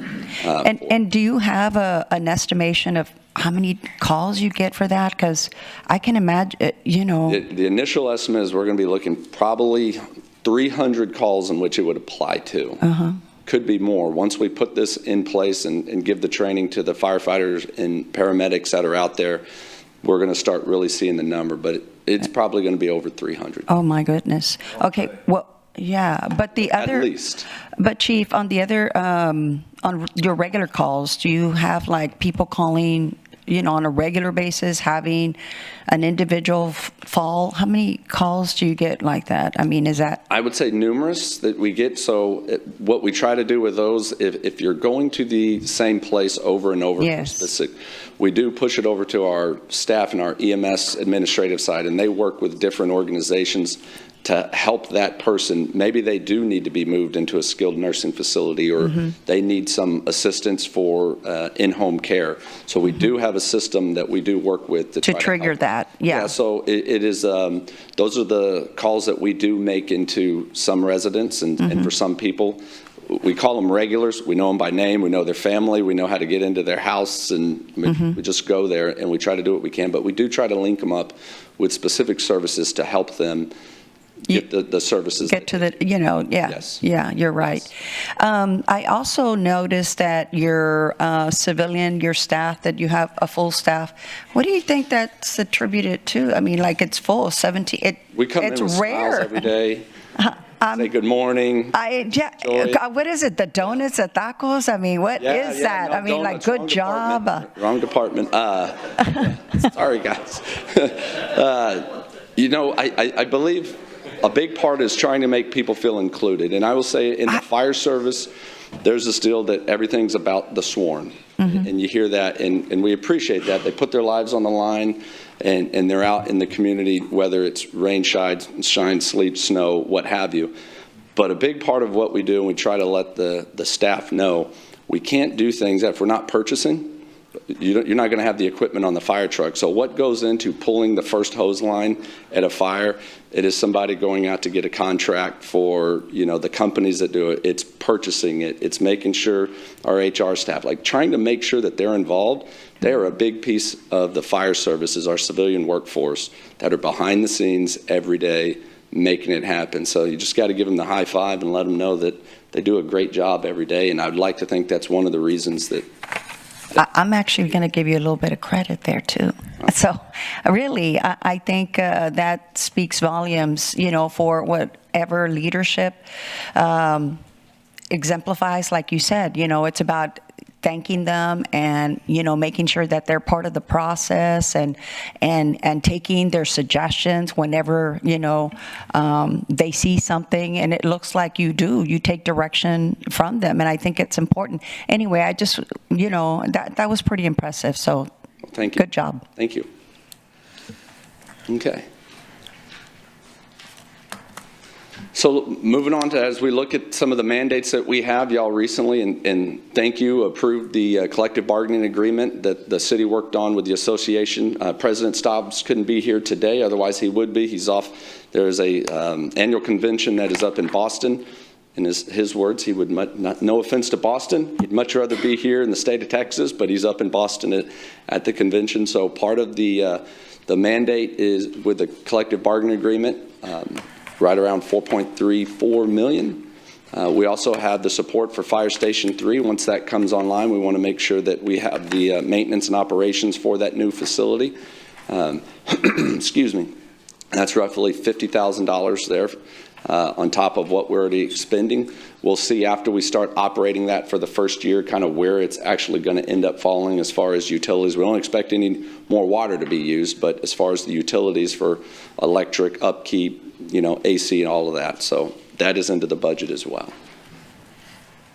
When we look at our program changes, we're recommending hiring again, just like the police department is batch hiring. We're looking to hire at least 20 cadets. That's to cover the attrition. We're tracking right about 20 a year between retirements and some resignations. So that would begin in January of 2025.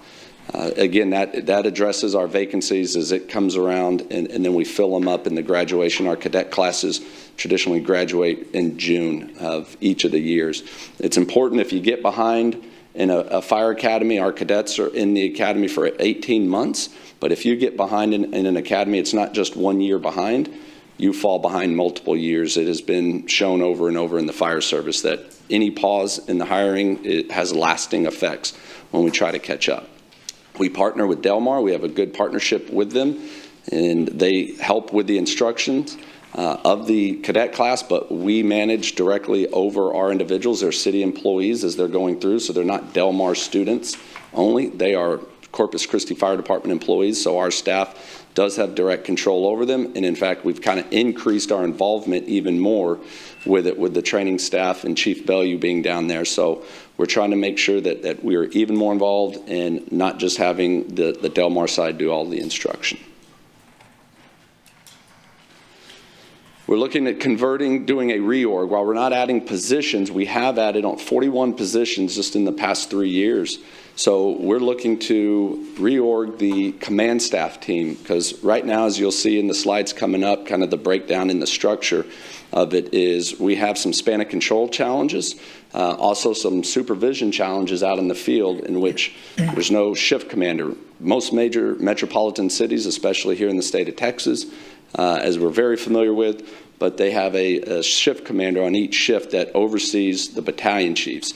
We're looking to do some reclassifications of some firefighter positions and create a deputy chief over operations, and then create 3 shift commanders that would be assigned to each one of the shifts, and they'd be on 24 hours a day for the supervision, staffing of the shift. You know, tons of questions come up every day, and they're there to answer that as well. Also be a senior advisor on critical incidents and complex incidents to our chiefs, and again, ensure that we have scheduling and the movement of the apparatus.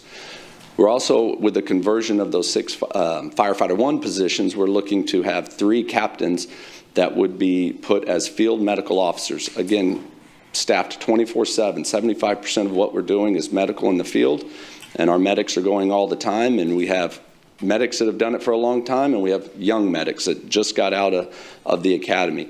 One of the things that I heard consistently in the first year that I was here at every one of the station visits was these field medical officers. They called them 623 back in the day when they had it. It went away through some adjustments that the department did, but that was one of the biggest losses that our firefighters, our officers, our chiefs said, and especially our paramedics, that they felt was the loss of the field medical officer, which helped them with protocols. They helped answer tough questions, because you're going to run, when you do EMS, you're going to run into calls that it makes you scratch your head, and you're trying to figure out what's the best course of actions. And the field medical officers are the specialties and protocols. They also assist with the liaison between the fire department and the hospitals. If we have medics that are waiting at hospitals for 30 minutes, 45 minutes, this person can come and they're the liaison of why are our medic units sitting here? How can we get this patient off our stretcher and onto a hospital bed, because we need to get the medic unit back in service out in the field. Right. So they'd be that liaison and help with any conflict resolution that we deal with from medics to the hospital. So a real specialty on the EMS side of the house. So is that, Chief, that's impressive, but is that something new, or is it's practiced It's elsewhere? practiced elsewhere. Right. The Corpus Christi Fire Department had it at one time. Right. And roughly, 3 years ago, maybe more? We did away with it?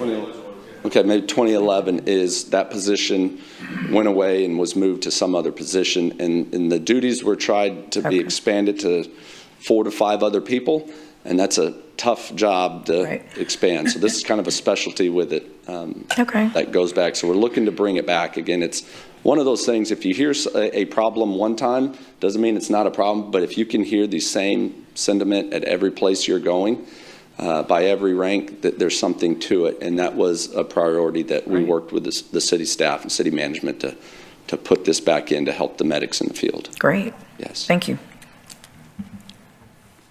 Councilman Pesley. Yeah, thank you, Mayor. So, Chief, I didn't know where to squeeze this in, but the picture of this house on fire kind of brought it to my attention. I wanted to ask you about. With respect to, for example, the fire we had at North Beach here just a few days ago, how do we report an event like that to the public? Do we utilize reverse alert to do that, or do we use some other kind of system? So if you wanted to tell the community, hey, we've got this big event over here, you probably should avoid that area for traffic issues, whatnot. I mean, how is that handled?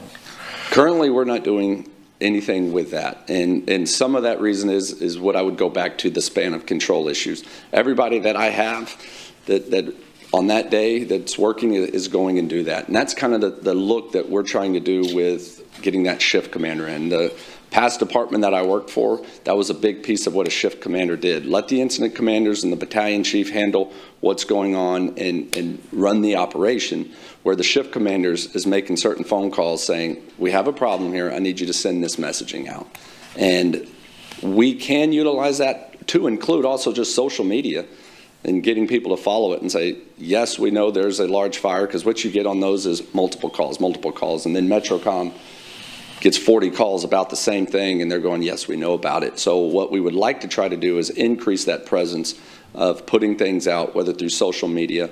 I don't want to use reverse alert for everything, because then people will stop listening to reverse alerts, like, great, there's a fire over there, I live on the other side of town.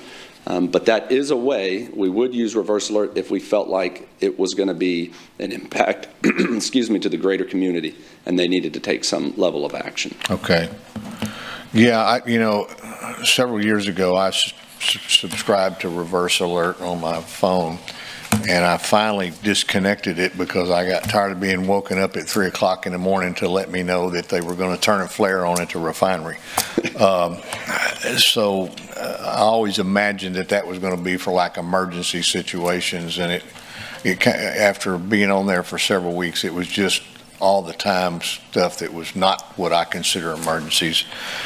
But I guess on a go-forward basis, we ought to really think about some way of having a concerted effort to let people know about events like that, so that Sure. they can avoid traffic issues in that area. I know North Beach is kind of secluded, and that helps somewhat. But if that would have been in the center of Corpus Christi, it may have been a completely different issue. Yep. So anyway, maybe some head scratching. We'll look into that. Yeah, those are good ideas. Even on North Beach, when I went to the scene of the fire, there were some people you could see they had to turn around, so they were unaware that the road had to be blocked because the pumpers were there. You had water lines across the street. You couldn't drive across. Yeah. So some of the residents and tourists alike were inconvenienced. So it's part of that plan that the chief has there to get those staff members to do that as part of the normal operations. Yep, absolutely. Yeah. And that's one, currently right now, the fire department doesn't have a PIO, dedicated PIO.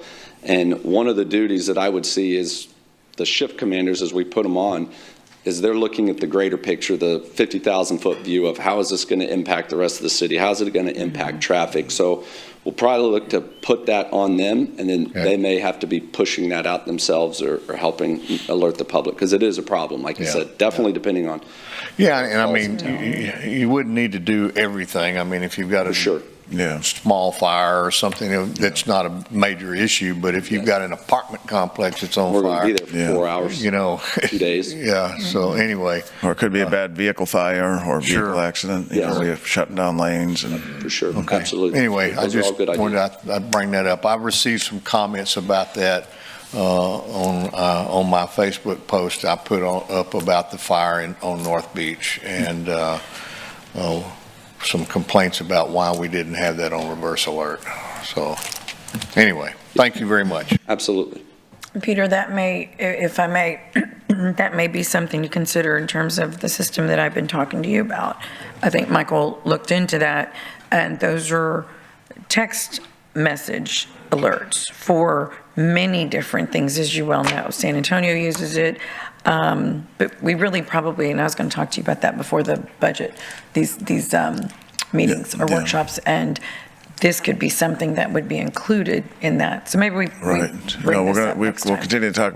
Yeah. We do have a new communications director starting soon, so that could be something she could take on as a major challenge. And it's not that complicated. It's not much different than. There's a number of Everbridge, Code Red. There's certain things that are out there to do it. And the challenge will always be, is the councilman said, is what's the emergency to one versus the other, where and so we have to balance that. But I do agree, there's something that says there's an incident going on, we're aware of it, avoid the area, first responders, police, fires on scene. Right. Yeah. Okay. That helped. Thank you, Chief Roy. Oh, Councilwoman Campos. Thank you, Mayor. Back to the classification of the field medical officers. Thank you again for listening to your fellow officers as to, that it looks like we need to bring this program back. What exactly is the difference? Is there a different training, or how do you get certified to be a field medical officer? So it wouldn't be different necessarily initial training. All paramedics, the requirement will be paramedics, which 90+% of the department, besides some folks that have been in for 40+ years, may not hold a paramedic certification. But the far majority of the department is paramedics. You're going to need to be a paramedic because you need to be an expert in the advanced life support care that your medics are going to call and say, we have this specific scenario, we're not sure what to do here, what's our best option? That's one of the things that they can help and provide in the field. We're going to work with them even more because they need to have great communication skills, because they're going to be working directly with hospitals, with ER staff, charge nurses, doctors, for anything as far as how do we get patients moving in and off our stretchers. They're going to be out in the field to be able to think on their feet quick, so there'll be some requirements and extra training we give them, but they're going to not have a different certification level as far as. Okay, so it's a paramedic, but it's extra, but it's just extra training through your program. Yeah. Okay. I don't know where this might come up or how, but I need to say something because this has happened just too much already in the last couple of days, which is the death of some, children in the car. I'm wondering, is there something that we can do to remind, people? I know the older cars don't have that, cameras or, anything to remind people, to look back. It's so tragic, right? And it can happen. I mean, it can happen. And I'm was thinking, with these two tragedies back to back, is there something that we can do, like as a PSA or something from your department? Have y'all discussed this, or? We saw the one, and then unfortunately another tragic event yesterday in Beeville, and that's something that was on the mind of. It would have to be community messaging, and we're putting something out about that, and where we think that is a basic things. Accidents can happen and what have you, and it's extremely tragic, but it would through social media, PSA kind of pushing of the reminder of the dangers of it, and always look in your back seat. That's and I was just wanting to I wanted to bring this up to the mayor before this, but like maybe even like Facebook ads or just something that doesn't cost as much, but just as a reminder. Awareness. It's education and awareness. Yeah. And we can work with the communications department and build us a deal, and we'll push it out. I'm sure the police department, they'd push it out as well. And Yeah, no, I agree completely. Okay. It has to be a reminder, and that's something that our communications department would do or could do on behalf, because you don't have a PIO. You do, but either way, it's a city. Yeah. It's a citywide initiative, really, to remind everyone and educate. Yeah, about because I think it's dangers. something, I just actually went through my Facebook and finally got approved to do ads, and it looks like, I'm sure the city, I guess, I don't know, I guess we need to discuss that, but yeah. yes, we could put out, we put out safety messages for all sorts, turn around, don't drown. Yeah. Flooding. We can do it for them. We'll work with the communications department. Okay. And back, have the same message for us. Right. In the police department. Okay. Okay. So we're gonna, okay, All very right. good. Thank you. Yes, ma'am. Go ahead, Chief. Okay. And then I think finishing that up, since they will be full-time staff out in the field, the addition for those two positions that will be put on for the shift commanders and the field medical officers, the addition of 2 vehicles to support them as they will be operating 24/7 in the field as well. This is showing kind of the challenge we're trying to solve when you look at it from this is our current organization chart, the fire chief down with the deputy chief, and then the assistant chiefs and business manager, emergency manager. What's the challenge is that off to the side where you see the operations chief has 13 battalion chiefs reporting directly to them. We all know it was span of control, 3 to 7, depending on the task, 5 being optimal. It is a lot of folks, and since we operate 24/7, day and night, that assistant chief is bombarded nonstop with it, and there's no in-between to help manage that span of control. With the proposed reorganization of the command team, it'll look more something like this, where we'll have the deputy chief over operations, and then you see that we'll have the deputy chief over administration. The green represents those new positions in which we convert the firefighter ones. And any questions on that? I think, again, it's solving a long problem that we have had. We're also looking to replace the 3 medic units. We put roughly 36,000 miles on our medic units a year. Those are hard miles that are going nonstop and running, and so while they're putting 36,000 miles on it, they're constantly running because they're sitting on scene, they're sitting at the hospitals, and we beat those up pretty well. So we look at those and try to keep those front line for about 3 years. We move them around as needed, but we keep them for about 3 years. We try to put them in reserve status for about 3 years. So when a medic unit front line has to go down for preventative maintenance or a part breaks on it, we have the reserve equipment to put the medic unit in. So 3 years front line, roughly 3 years in reserve. It's taken so long now to get the medic units in. They're holding on to about 4 years in reserve though now, and we're doing well with it. But so we're looking to replace 3 medic units with this budget year. Okay. Councilman Roy. Chief, go to the next slide, because my question's actually on the next slide. Okay. Thank you. Yes, sir.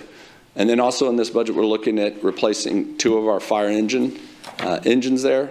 Again, it's in line with our replacement plan that we're trying to keep, and which is about, for our engine companies, like the one that you have pictured right there, we try to keep those 10 years front line and then 5 years in reserve status, and then put it out and get a new one in. It's taken, again, about 2 years now to get fire trucks in from the manufacturer from the day that you order, so it's critical. Yeah, and it just keeps going up. Price goes up and timeline goes up. Wow. We actively look, and we are going to continue to actively look for other manufacturers. They're all about the same, but kind of do who can get us, the best price and the best timeline to get fire trucks in. Now, has that always been, Chief, or is that because of the COVID? Yep. Ever since epidemic? 2020, everything is not only increased in price, but increased in the timeline. So And 2 we're still years to get it? 2 years to get it is what many are facing, and that's why it's important to get in that line and get those going. Right. I asked the purchasing department to begin the ordering process, not wait to October 1. That'll save us 2 months, so we're already doing that. There Okay. may be an item we bring to council before even the budget's adopted. Right. To place that order, because even 2 months will make a difference. Yeah, it can make a difference, because if San Antonio is going to go buy 7 and we can get Right. 2 in before that, Right. that helps you. And that's what we got to remember, where we're looking to buy 1 and 2, Houston's trying to buy 20. Right. And other, really, Dallas is trying to buy 10, Austin's trying to buy 8. So you've really got to get in line and get early. So it's great direction by the city manager to say, push it, because we need to get it. And we're using part of the health benefit savings in there, and then some short-term debt for the medic unit. So it is it's desperately needed, because these trucks are critical, and we try to take care of them as best, but we need those streets to keep being improved as well, because it beats up the fire apparatus as they're going down the streets and with it. So, Okay. Councilman, did you have a? Yeah. Oh, did you already? Okay, I'm sorry. Go ahead. So I think I had a couple people chimed in on some of the questions I was going to ask, but number one, I understand the 5-year period, but what is the actual, from the time it's brand new to the time that it goes to the boneyard, and if it does really go to a boneyard, or is there a market for used fire trucks Goes to out there? auction. The county. Yeah. They'll go to auction is what they end up doing. So we try to keep, again, like frontline 10 years as much as possible. And part of that, and worked with Chief Trevino and the fleet, is a healthy fleet movement program. So new fire trucks, oftentimes they need to go to your busiest stations, and you run them for about 3 years, and then you kind of put them to pasture at a little bit slower station to get the rest of the use out of that 10 years. Because if you just put them at station 14, your new one, in 4 years, it's going to be just almost done. In that 10-year period of time, in terms of maintenance and that, because I'm assuming that what really goes is like the transmission and engine and things of that, the moving parts. Yeah, moving parts, suspension systems, the motor, it's various things with it goes apart. All sorts of things go wrong with a fire truck, no matter which manufacturer you with. And again, they're ran hard, so they go from stopped cold in the station to the bell goes off, the door goes up, and they're going out full speed and moving down the road. So they get beat up pretty well and don't get time to warm up and really cool down. You know, my other question, you know, I was thinking, for whatever reason, recently I've been lending on helicopters, and I was really, and planes, and I was really interested, or it's like there's no sunset for these guys. Like the 1967 Cessna, I want to buy it. I'm thinking, why would you buy that? It's almost, well, I'm a little bit older than that, but still, you know. So I was thinking, is it like that when it comes to fire trucks? Because, but it's good, I guess, that somebody's out there looking at when you take them to auction, that there is some value there. Yes. Do you see the future where they may change to something else and you'll fight fires from like specialized helicopters or something from above? You buy me a helicopter? No, I don't. There's uses for helicopters in the wildland front. I'll say they try to use some helicopters to minimal efficiency or effectiveness after Hurricane Katrina in New Orleans, when they just couldn't get to places and were trying to keep things from burning, but they're just dumping water. I don't necessarily see that. There's some drone technology that has come out. Fort Worth has one of the drones. LA City just bought one. I think Dallas bought one, and it's almost a drone that is tractor-like, and they can go and put fires out. But most of the time, that's going to be for what we would say is a defensive fire, and we say this building's a goner, and we're not going to go onto the interior and pull the hose line. So I don't see it yet, but not saying that new technology doesn't come out and push the fire service that way. All right. I appreciate your presentation. Thank you. Councilman Suckley. Thank you, Mayor. I guess I'll need to advertise that I know another bank that lends on helicopters and airplanes as well, since Councilman Roy got that in there. A few things. Chief, great presentation. Appreciate all the progress that you've made in the last year or so, you know, evaluating the program. And one of those things that you did do that I wanted to give you some love for was obviously your involvement in the kind of creating the recommended hybrid beach rescue program. I hope you stay involved in that in some capacity. I'd encourage that, and I think that obviously from the kind of the advanced first aid area and things that there's a lot of commonality between the two groups. It's just going to be critical as we continue to grow our community and have more tourists and things come in, and obviously take care of our community as well. So thanks for doing that. I know there's been some byproduct of you guys kind of ramping up your training too at some of the coastal stations, 13s, 15s, 16s. Yep. So that's great too, that those people actually have that additional training. So that's great. To Councilman Roy's comment as well on the fire trucks is, I know several of us took up the opportunity to go, and Peter as well, to the RTFC to get a tour. What was it, last year? It's been a while now. Mm-hmm. But they obviously have significant apparatus over there, but they were telling us that they actually, in some cases, are doing refurbishments now on some of their bigger. So I guess at some point you have to make a business decision whether it's worth, you know, buying a new unit or whether you go through the process of refurbishment. So is that something we ever consider when we have some of these apparatus? Yes, actually we were looking at seeing if we could refurbish maybe one of our ladder trucks, and that is we could either put it still on the front line or keep it in reserve status, because the aerial ladder trucks are even more expensive and can take longer time to get in. So we have started looking at refurbishing. I think one of the companies that do it is up out of Killeen. And so we've been in talks with them, and it is cheaper. It is They say essentially it's a new truck. We've seen good results, I think, from the other departments that we've spoken with that have done it, and they can do it for engine companies, but they can also do it for aerial ladder trucks as well. So we're looking into those options.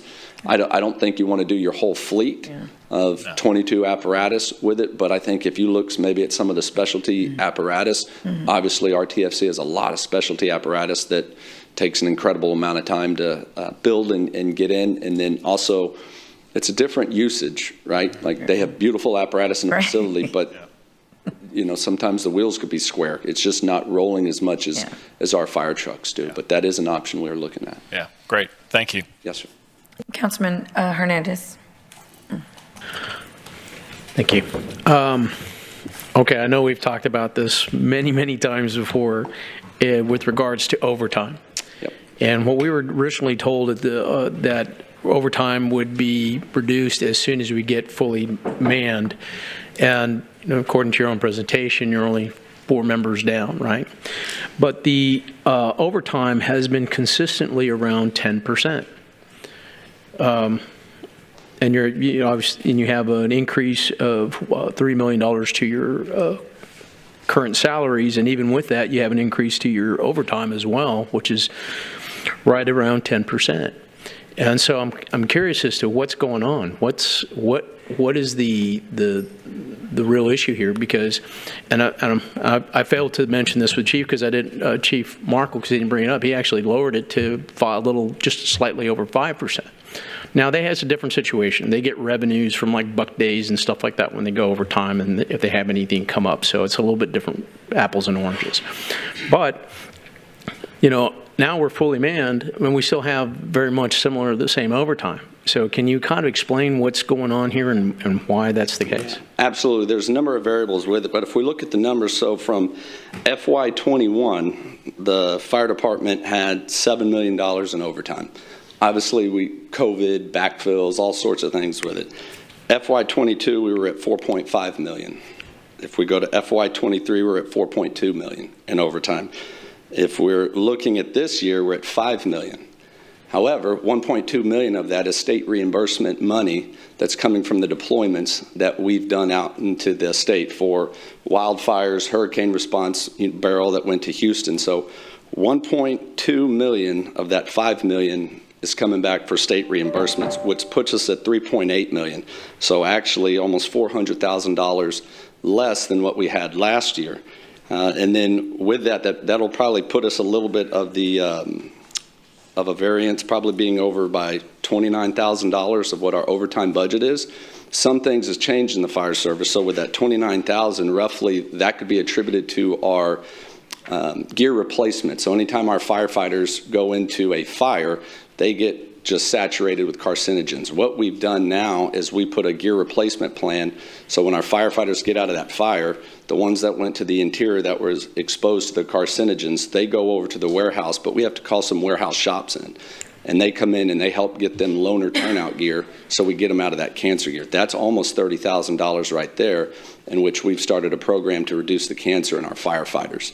Furthermore, we also have a number, while we only have 4 vacancies, we have roughly 17 firefighters that currently are off the trucks that would be on shift.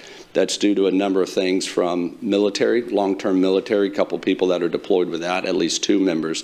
But then we have about 15 firefighters that either have injury on the job or some long-term injury that is off the job. So that creates a vacancy. And roughly when we look at our stats, we've had about 2,300 give or take shifts missed just through injury, military deployments, and FMLA for things, you know, long-term child care or, you know, having a baby. So that right there, with 2,300 missed shifts of people just being injured or on military leave, that's a significant number. Part of that is where we got to look at our staffing model and what is our staffing number? Do we have the appropriate number of folks to be able to achieve the staffing that we got? Where we've added firefighters and reduced the vacancy, we also increased 4 units with 4-person staffing since I've been here. So we've added firefighters, we've decreased the vacancy, but we increased our unit staffing for 4-person from 4 units now to 8 units.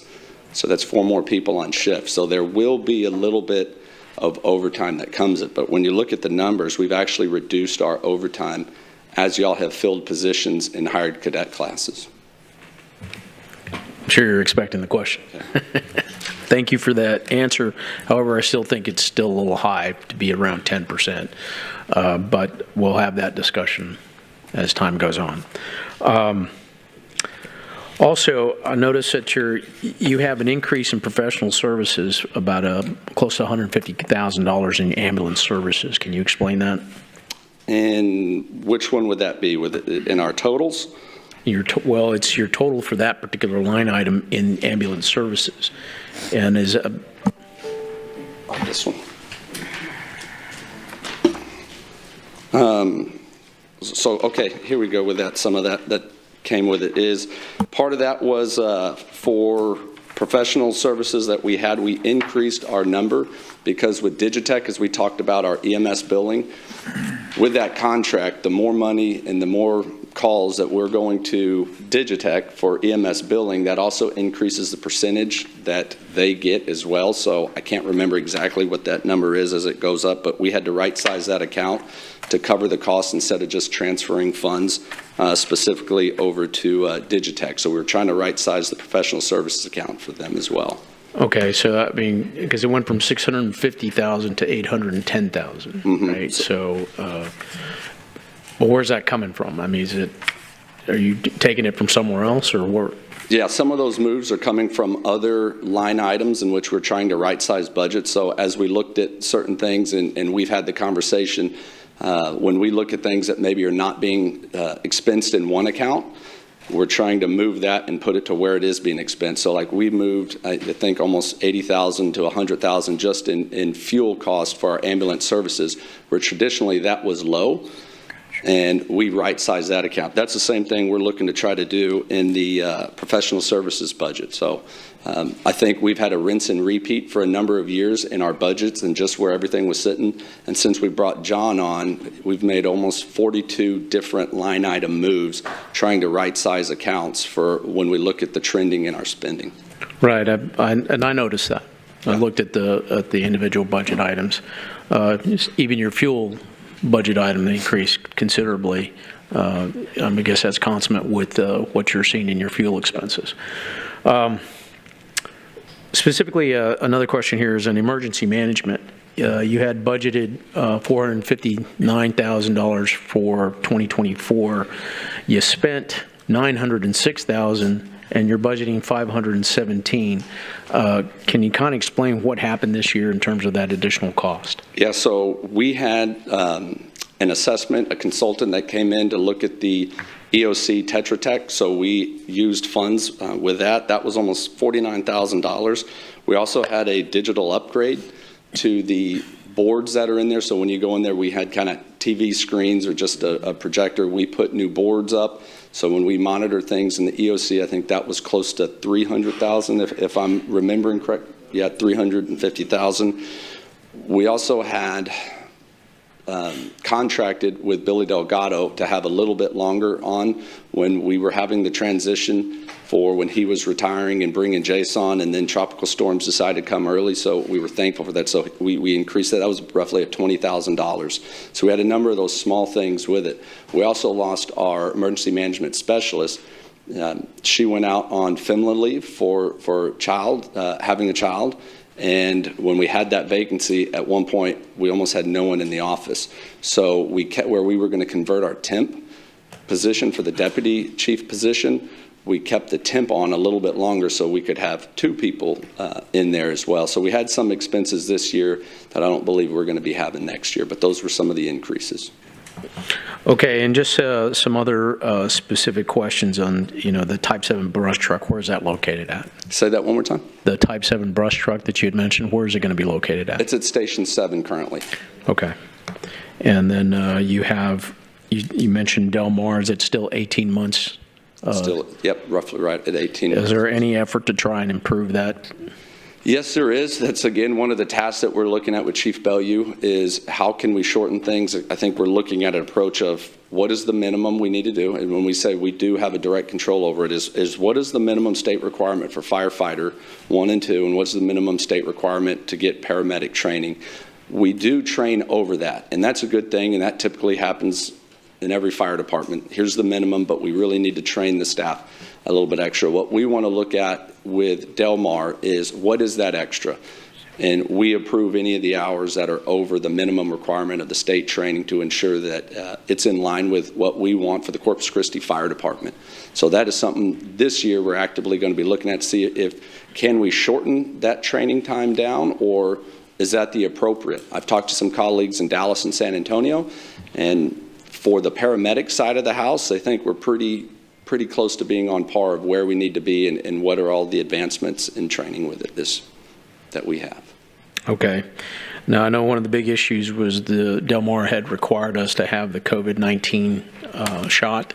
Is that when we addressed that because it was an issue with Driscoll Hospital? Has that been since no longer requiring it's no longer required. Yes, we do not require the COVID-19 shot for our cadets. Okay, and I'm assuming that nobody's taking it, or is that or people still? I do not ask them if they take it or don't take it. Okay. Well, I just asked that question specifically because it is an issue.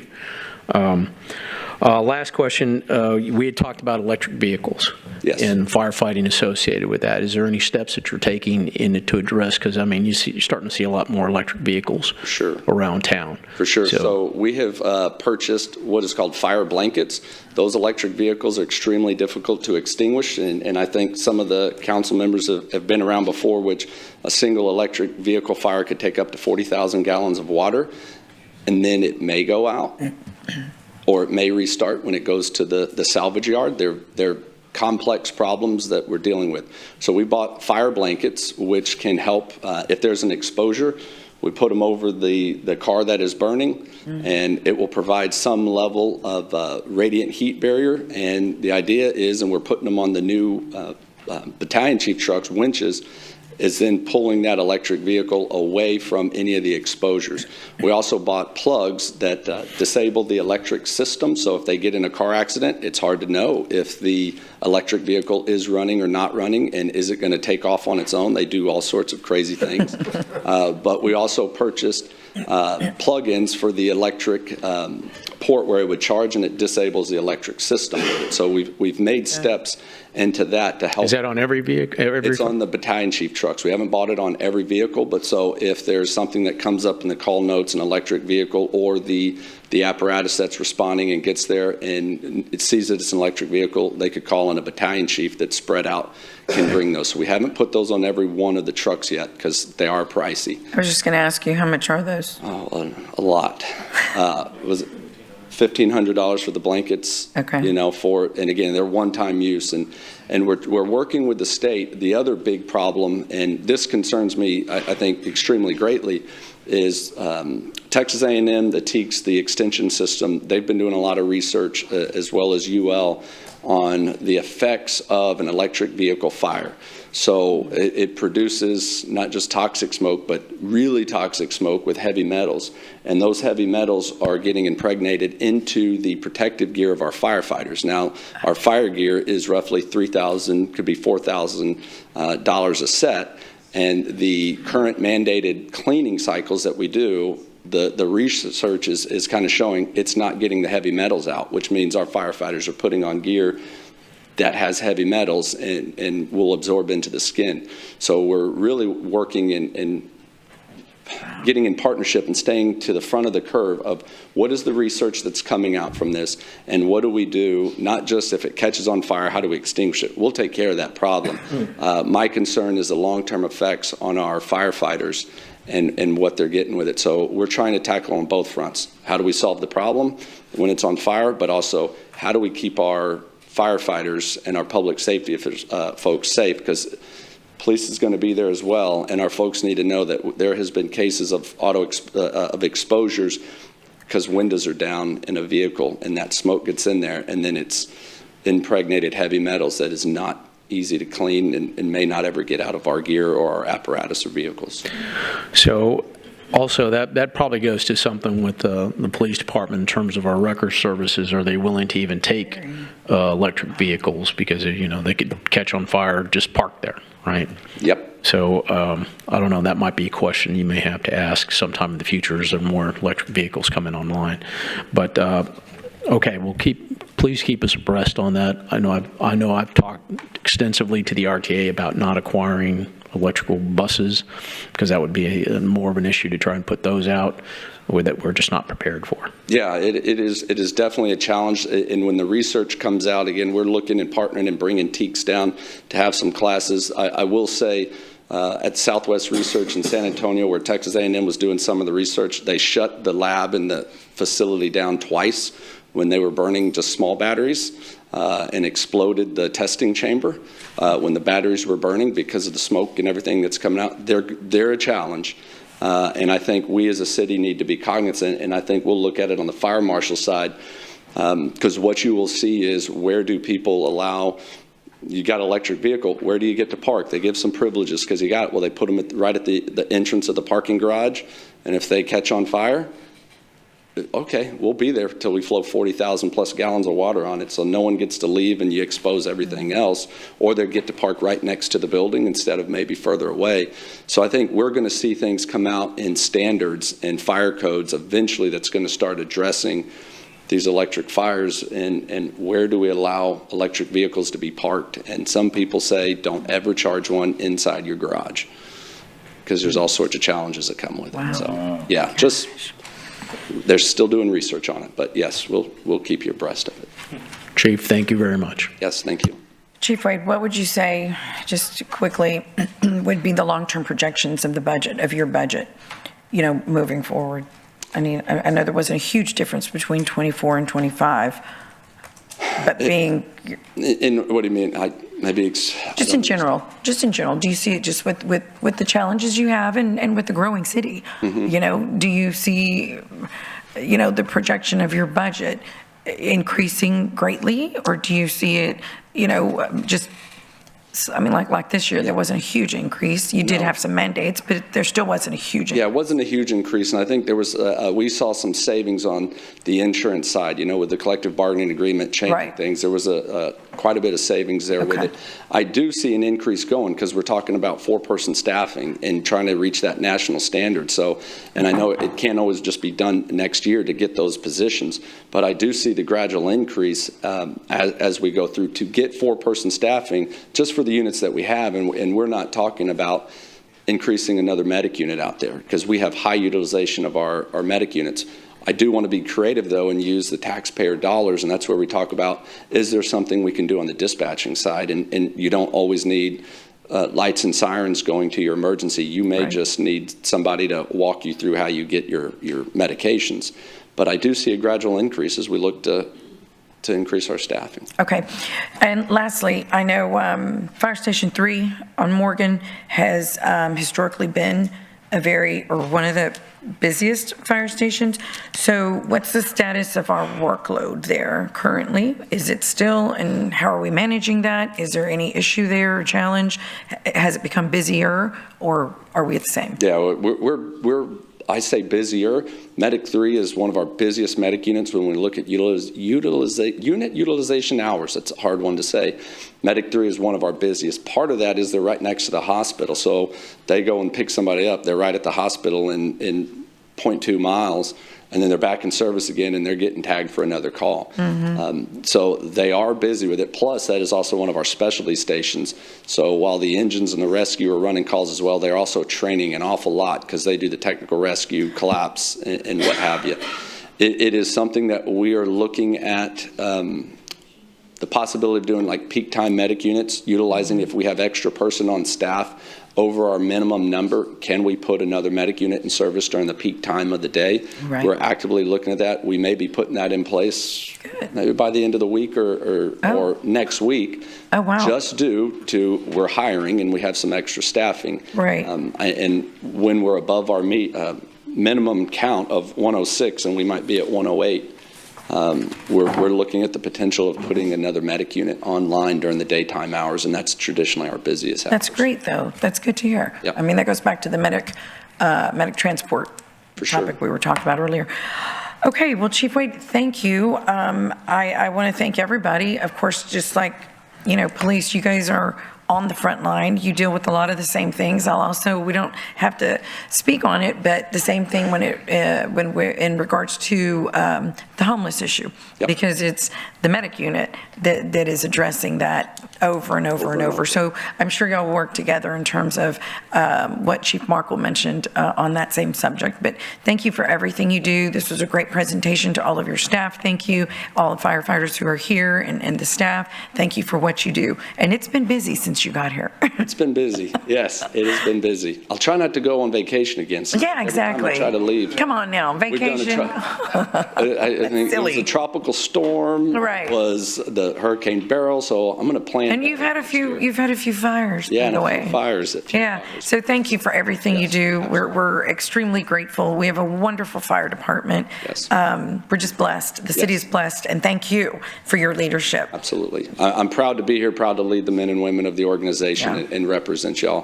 Thank you, and thank you again to the budget staff. They work with us, very well. So appreciate it. Thank you. All right, Chief Wade, thank you very much. Oh, Councilman Hernandez.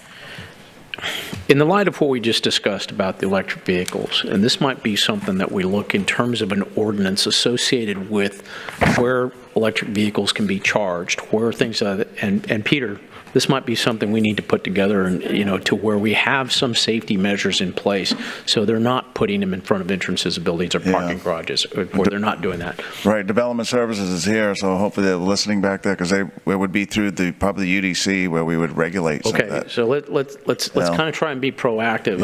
I know that, I don't want to put us and your guys in any kind of specific danger. I don't want to put buildings in specific, because if it catches fire by a building, the building catches on fire, you have all these other things. Let's see if we can be more proactive. And I think it's important, again, we'll stay on top and not just, because you want research to back some of that stuff up, and it's being done all over. FDNY, New York City's leading some of that, but again, we're fortunate to have Texas A&M being a big part of the research for the electric vehicle fires, and we're in good partnership with Texas A&M for it. Always try and be in front of things and not behind. Absolutely. Thank you. All right. Thank you. Thank you. Councilman Pusley. No, it's a great point he brings up. Here a couple of years ago before you came here, I shared some videos and whatnot with our previous fire chief about the electric vehicle fires and about how they just can't put them out. They burn for days. And now with the realization that they also are emitting toxic chemicals where those vehicles are located and parked in, there's many buildings that have underground parking under the building. So one of those things catches on fire underneath a major building and permeates the whole building with these toxic heavy metals, and you got a real problem. So it's something we need to look at. And so thank you very much for being on top of that, Chief. Thank you. Yes, sir. Councilman McCompos, and then we're going to break just for 10 minutes, and then we'll get Development Services up. Thank you, Mayor. I just want to say a little bit about the electric cars. Yes, it is good to be proactive, and I think the industry is working on that as well. But honestly, the percentage of cars that are gas combustibles, with their fires versus electric vehicles, what is the percentage? I wouldn't know the percentage. Again, hazards come with both. Yeah.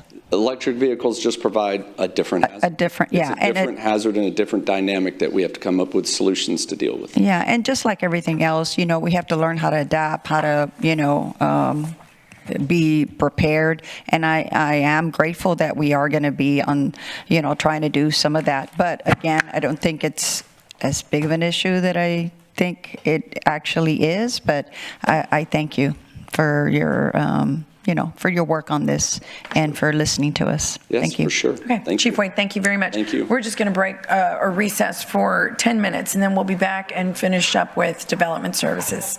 Thank you, sir.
Okay, we're going to go ahead and reconvene our meeting and continue on with our last presentation on development services.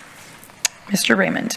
Good afternoon, Mayor and Council. Al Raymond, Director of Development Services. I have my leadership team here, and they said, don't introduce me because we just want to get through this. So I think you know everyone, a great team. I'm blessed to work alongside of them.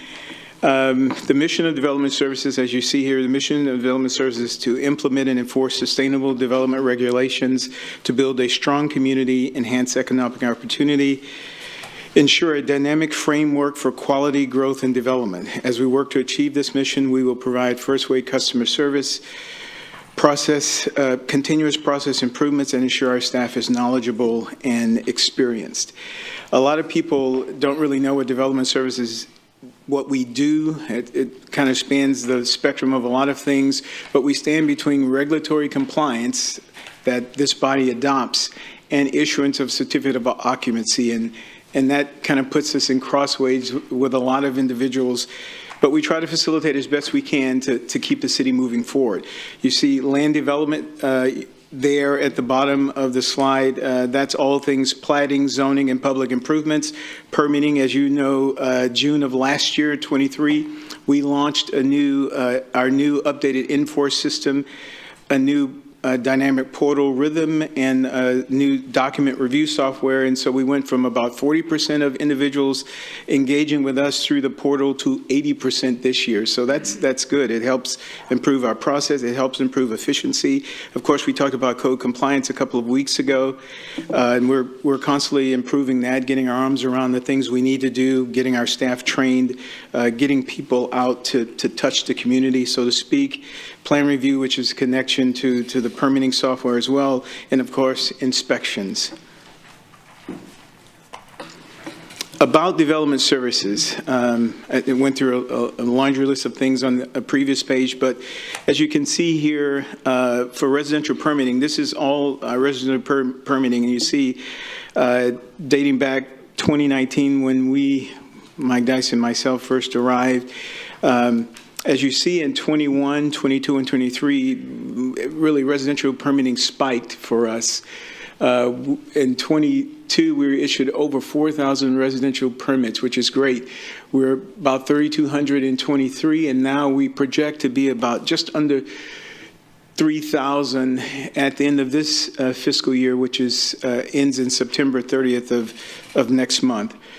For commercial permitting, it's sort of the same. We had a large spike in 2019. It kind of tapered off a little bit, but in those COVID years that were seemingly unbelievably beneficial for us, 21, 22, and 23, our commercial permitting was very robust. And you see now, of course, it dipped this year. We estimate that when we finish this fiscal year, September 30th of next month, will be just under 700 permits. Sorry, issuing 700 commercial permits. To the right-hand side of the slide, inspection services request next day, which means that if you call on Monday, we should see you before the end of business on Tuesday. We try to do next day inspections, and we maintain those. The 1 year that we kind of dipped down, we just had some challenges on my team keeping staff. Several members of our staff actually passed away, and so and others are leaving because even though we raised the level of pay for that group, still the call to go elsewhere is still very large. So it's very tough to keep plumbers and electrical inspectors because that's really where we get swamped most of the time. And as you see, we're targeting in 2025 to be 90% next day. So we're improving every day. This is a look at my overall organization. On the right-hand side is code compliance, and we talked about that a few weeks ago, and that's code compliance. Those 42 staff members are funded through general fund and CBDG funds. On the left-hand side is development services. Those 87 staff members are special revenue funds, right? And as you see there, Tracy Cantu, Assistant Director, Code Compliance, she runs that part of the shop, and Mike Dice handles the Building Division and Land Development, and he runs that part of our shop. Accomplishments we achieved in this year in '24. The very first one is the master plans that this council adopted. It's huge for the city because it shows how we want to grow, how we see ourselves growing, and where we should grow. And there are also CIPs that this council adopted that supports those master plans for the next 10 years. So I think that's huge, whether we proceed on with the other parts of the contract or not. This is a major milestone for the city. The second achievement is we council approved an interlocal agreement, and that interlocal agreement engages all of the school systems around our area, all of the independent school districts, as well as Delmar College. And it basically established a playbook of how we work with each other, how we coordinate with each other, what's required on both ends. We meet quarterly so that we can stay on point with what's going on in each district. And of course, they receive a priority when they're in our shop for review and inspections and evaluations. So, and then lastly, our achievement number 3 is that we have, and many of you know, we're updating our UDC. It hasn't been updated since 2011, and that's a relatively challenging process. It's slow. The Development Services Technical Advisory Group is leading that effort with Andrew Demas. So, and we're going from the front of the book to the last article of the book, which is Article 8, which deals with subdivision development and those kind of things. So that's something that hopefully we'll finish by the end of calendar year 2025. This is the department's overall budget, $13.9 million.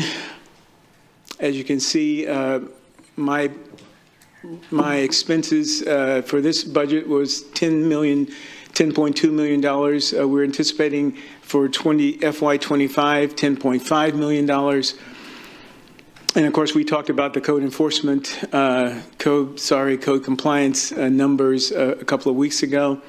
As you can see, my numbers overall for the department in FY24, I have 129 individual staff members.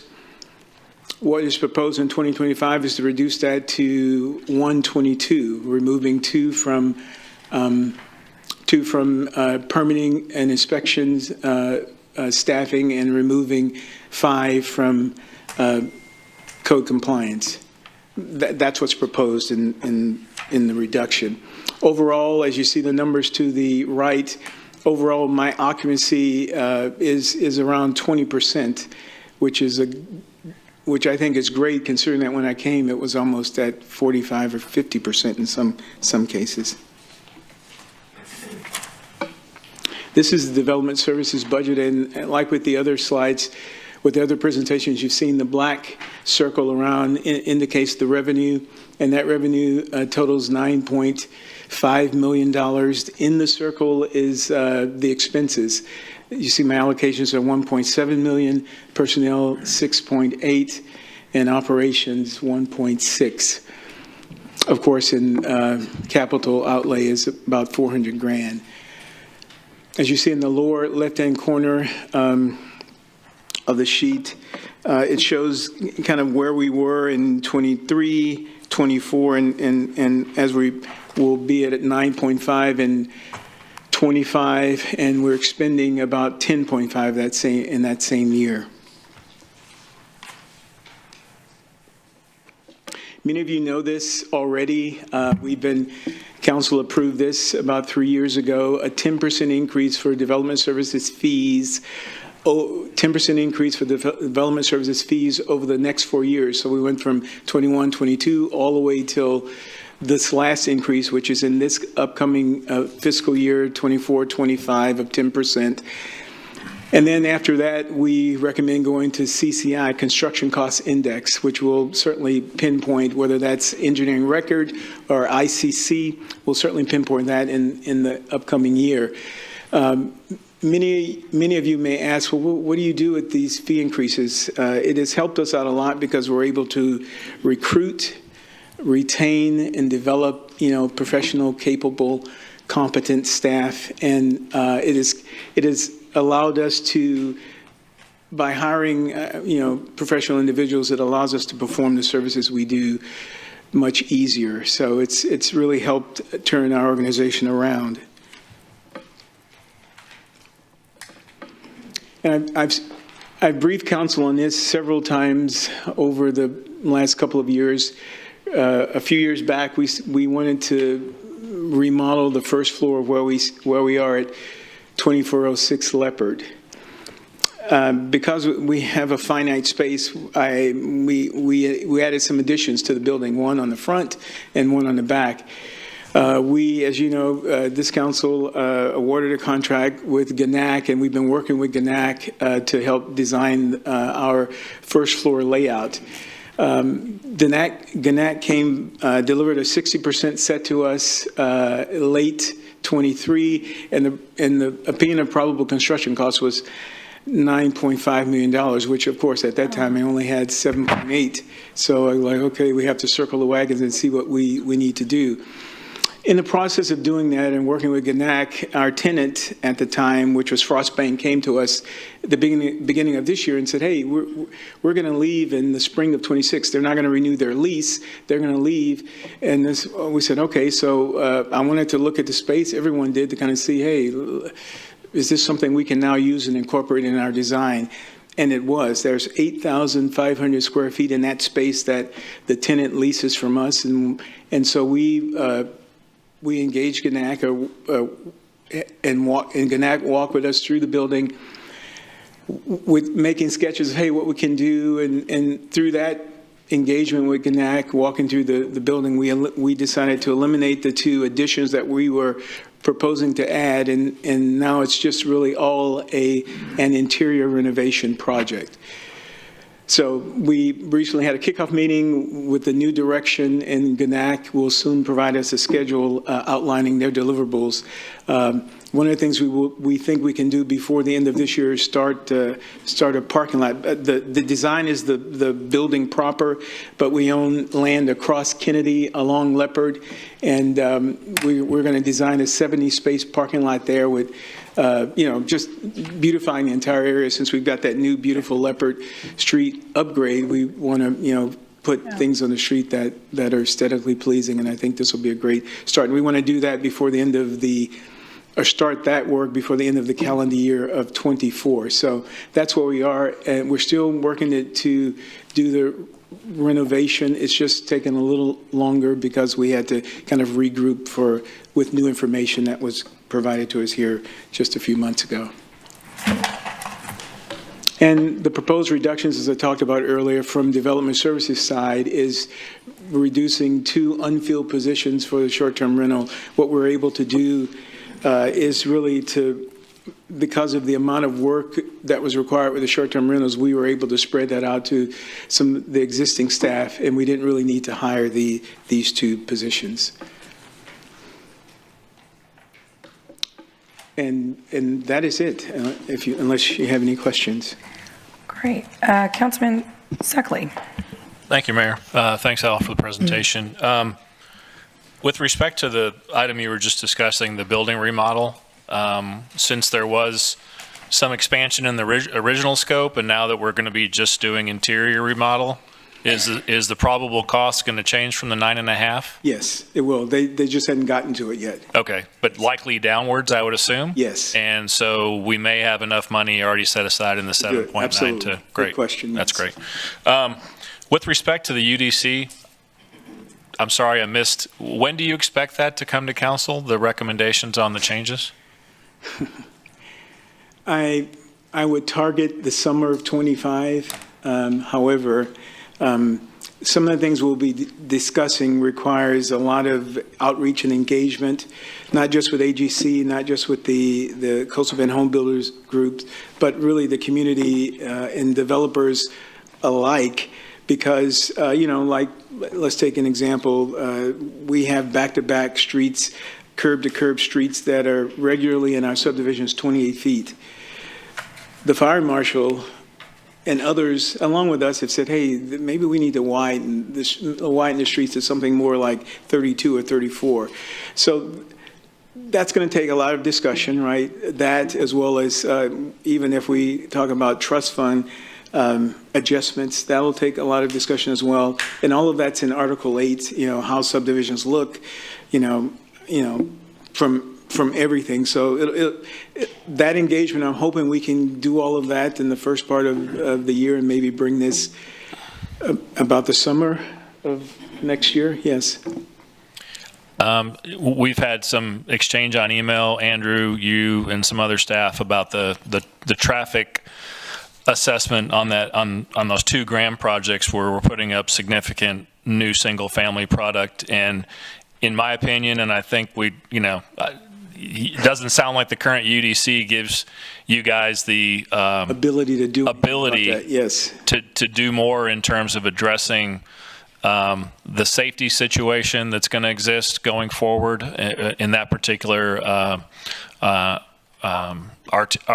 arterial street in Flower Bluff. So I look forward to, I won't be on council, but I look forward to some of those things that you guys know are needed being addressed sooner than later, because the longer it goes, the more situations we're going to expose the community to, the potential risk that's going to be involved there. Exactly.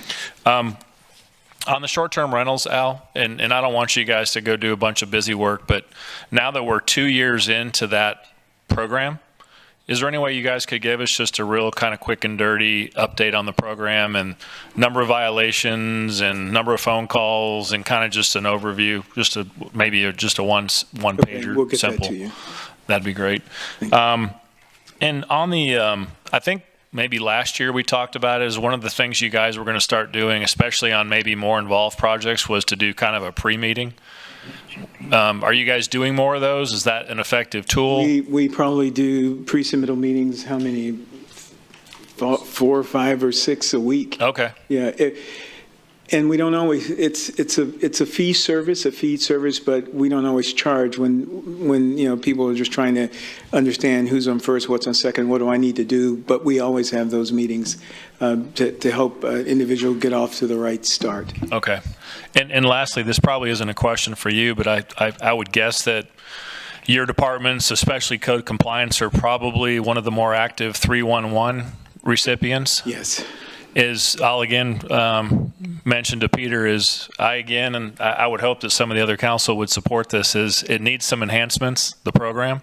That's one of the most common things I get calls from people that are frustrated because they've put something in 311 10 times and it keeps getting closed out and they don't understand why it's closed out. And so we need a review of that. We need enhancements. We need customization, whatever it is, to make it more user-friendly. So, and that will just benefit you guys, Al. Yes, sir. Yes, sir, Councilman. That will be that's the communications department, but we'll make sure we get you that. Sony and Cecilia would be over that. Okay. Yeah. All right. Thank you. That's all I've got. Thank you, Al. I appreciate you guys always answering my calls pretty much immediately when I call. So, thank you. You're welcome, sir. Councilwoman Campos. Thank you, Mayor. Thank you, Al, for your presentation.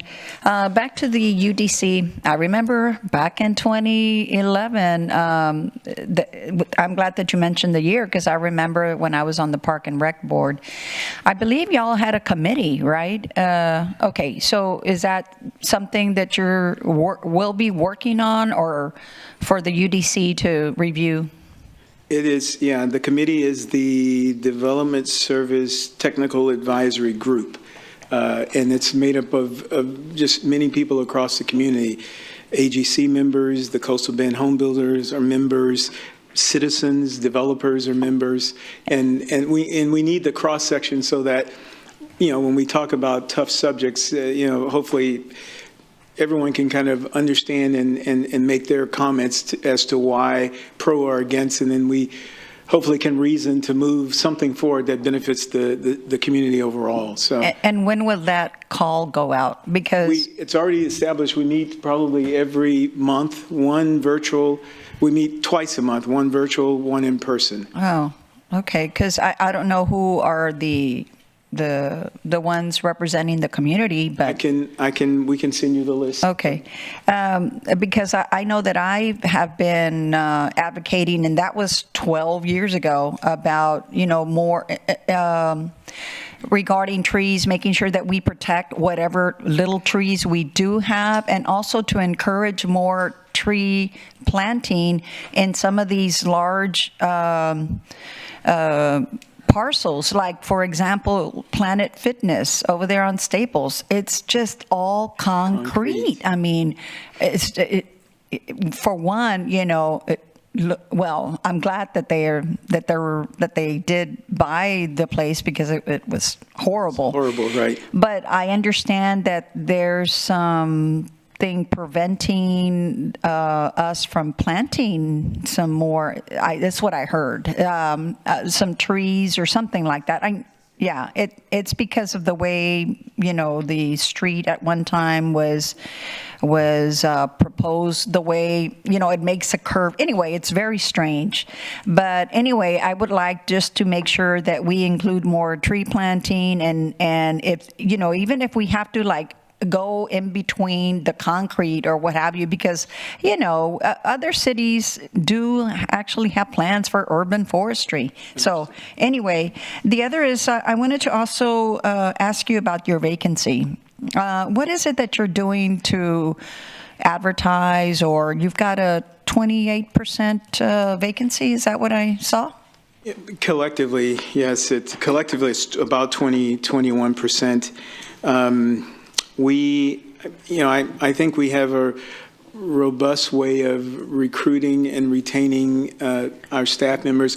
And like I said earlier, other than the people that have passed away, and all of those individuals were in plumbing, believe it or not, but people, plumbers and electrical inspectors can make more money elsewhere, and so they do, right? Although from 2019 to now, we've elevated the level across the board in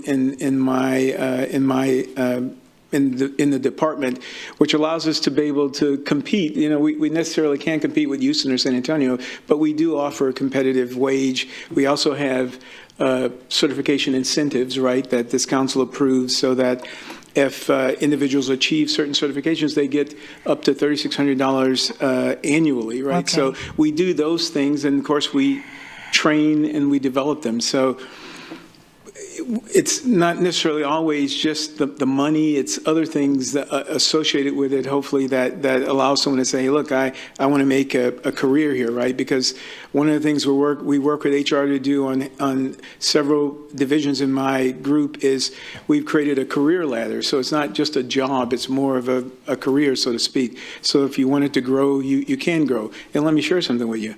Great question. Recently, as you know, Tracy's group came over in June of last year. Well, recently, 2 individuals, right, through training and getting certifications, have moved over from code enforcement into the inspection group on the development services side, which is exactly what we want, right? So it's a way for people to kind of grow with a career, not necessarily just a job. Right. And I can see, the professionalism, and especially, looking at the new plans, just coming into the building itself, just making it look more professional, more welcoming, feeling like, we're valued here. And you're right, it's not always about the money.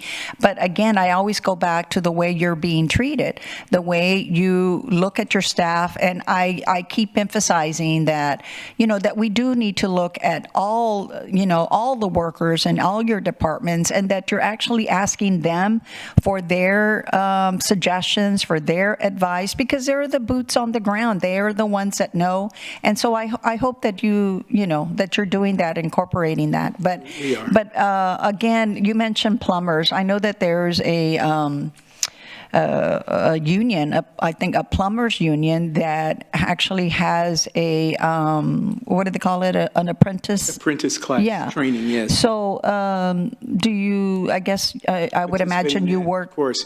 My deputy building official who's not here. He's out today sick. He actually goes there. He teaches classes. He assists in the training there. So, and he recruits for us, right? Okay. We need, and we have some members come to us, right? And they go through the competitive process, but they go other places because right now other places like the industry are paying a little bit more than what we do, but we're involved in that, right? And we, the deputy building official is really involved in the vocational training because that's something that a lot of schools now do not have anymore. So there's a lot of focus or emphasis on the vocational apprentice classes that we have here in Corpus. And I know that Peter has said this before about being competitive, you know, the wages, and you're trying to do that. And I think, of course, that would help. That would start if, again, it's not always about the money, but it does help.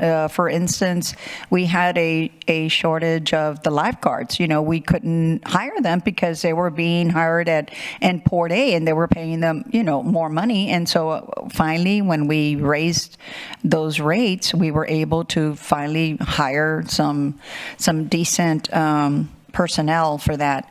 The other thing I wanted to mention is, as part of the design for your area, Building, for your building, would you consider, or has there been a consideration? I know that you have like some roof, you know, over the cars because of the frost bank. You've got.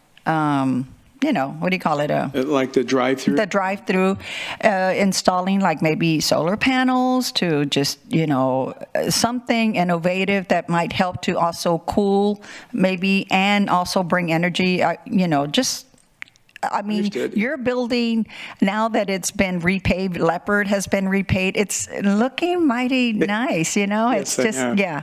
So anyway, And you you all would could. love the addition if we're able to do it, but we're going to do our best to reimagine the existing facade as we can. Yes. And not just the first floor, but we're going to try to work with asset management to kind of look at the building as a whole, so that when the project is complete, it looks like it was an entire project and not just, say, the first floor. So Yeah. we're looking at all of that, even a monument sign on Leopard and Kennedy, yeah, just a lot of things. Okay. What you just referred to, the drive-through,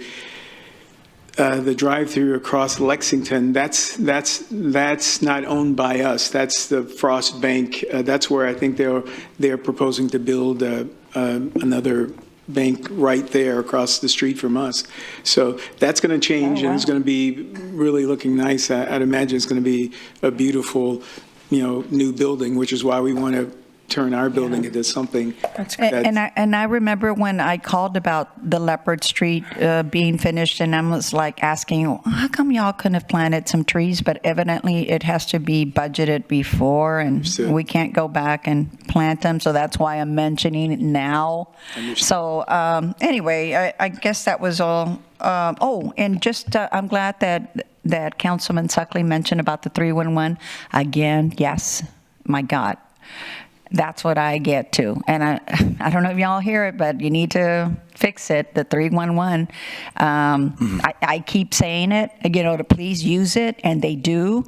And then to come back and say, yeah, but it's been closed out and, you know, the issue hasn't been resolved. I'm like, okay, you know. So again, please do what you can. Yeah, it's not, just so Al doesn't, this is a different department that manages that. I was going to say, Yeah, it's not Al, so they don't manage 311, so it's communications. So Sony's listening, he's the assistant city manager over it. Okay. He's not here, but he's listening to this meeting, and then Cecilia, our interim communications director, is listening as well, so I'll work with them to see what's going on. Councilman Suckley has brought that to my attention. Okay. Yeah. And so we just want to remind us it is new in the city's history. Until recently, this is the first time we've ever had that system, and it's new software. So, but we'll work on it. Those are just background. It's not excuses. So we'll work on it because it's thank unacceptable. you for bringing that up, Councilwoman, because Peter, I know it's a little bit off from development services, but there are a lot of complaints in terms of, you know, the response back or getting it. I mean, the whole point is to call there and being the problem being taken care of, or at least directed in the right direction. Thank you. We hear you. We'll work on it. Thank you, Councilman. All right. Yes, Thank ma'am. you. Okay. Councilman Pusley. Yeah, thank you, Mayor. Thank you, Al. A good report. I just want to go over a couple of things real quickly. Back to your building upgrades. Since the scope of that has kind of changed, I would, Peter, we really ought to look at how, and Al mentioned it, before we dive off into remodeling, kind of look at the overall scope of what you want to do for the whole facility. And I think it does need to be upgraded, definitely. And so, I think we probably ought to have a 25,000-foot view before we start into the nitty-gritty, and so that we, it's kind of like when you remodel your house. If you do it a piece at a time, sometimes it doesn't turn out exactly like you wanted it to. So, just a suggestion. With respect to the STRs, I know you, in our monthly development services report on code compliance, you mentioned that in there. I know when we first started out, it was a sort of a larger problem, and maybe still is, with respect to the people who are not in compliance with our STR regulations. Have you seen that improve, or is it about the same, or? I'll let Tracy respond.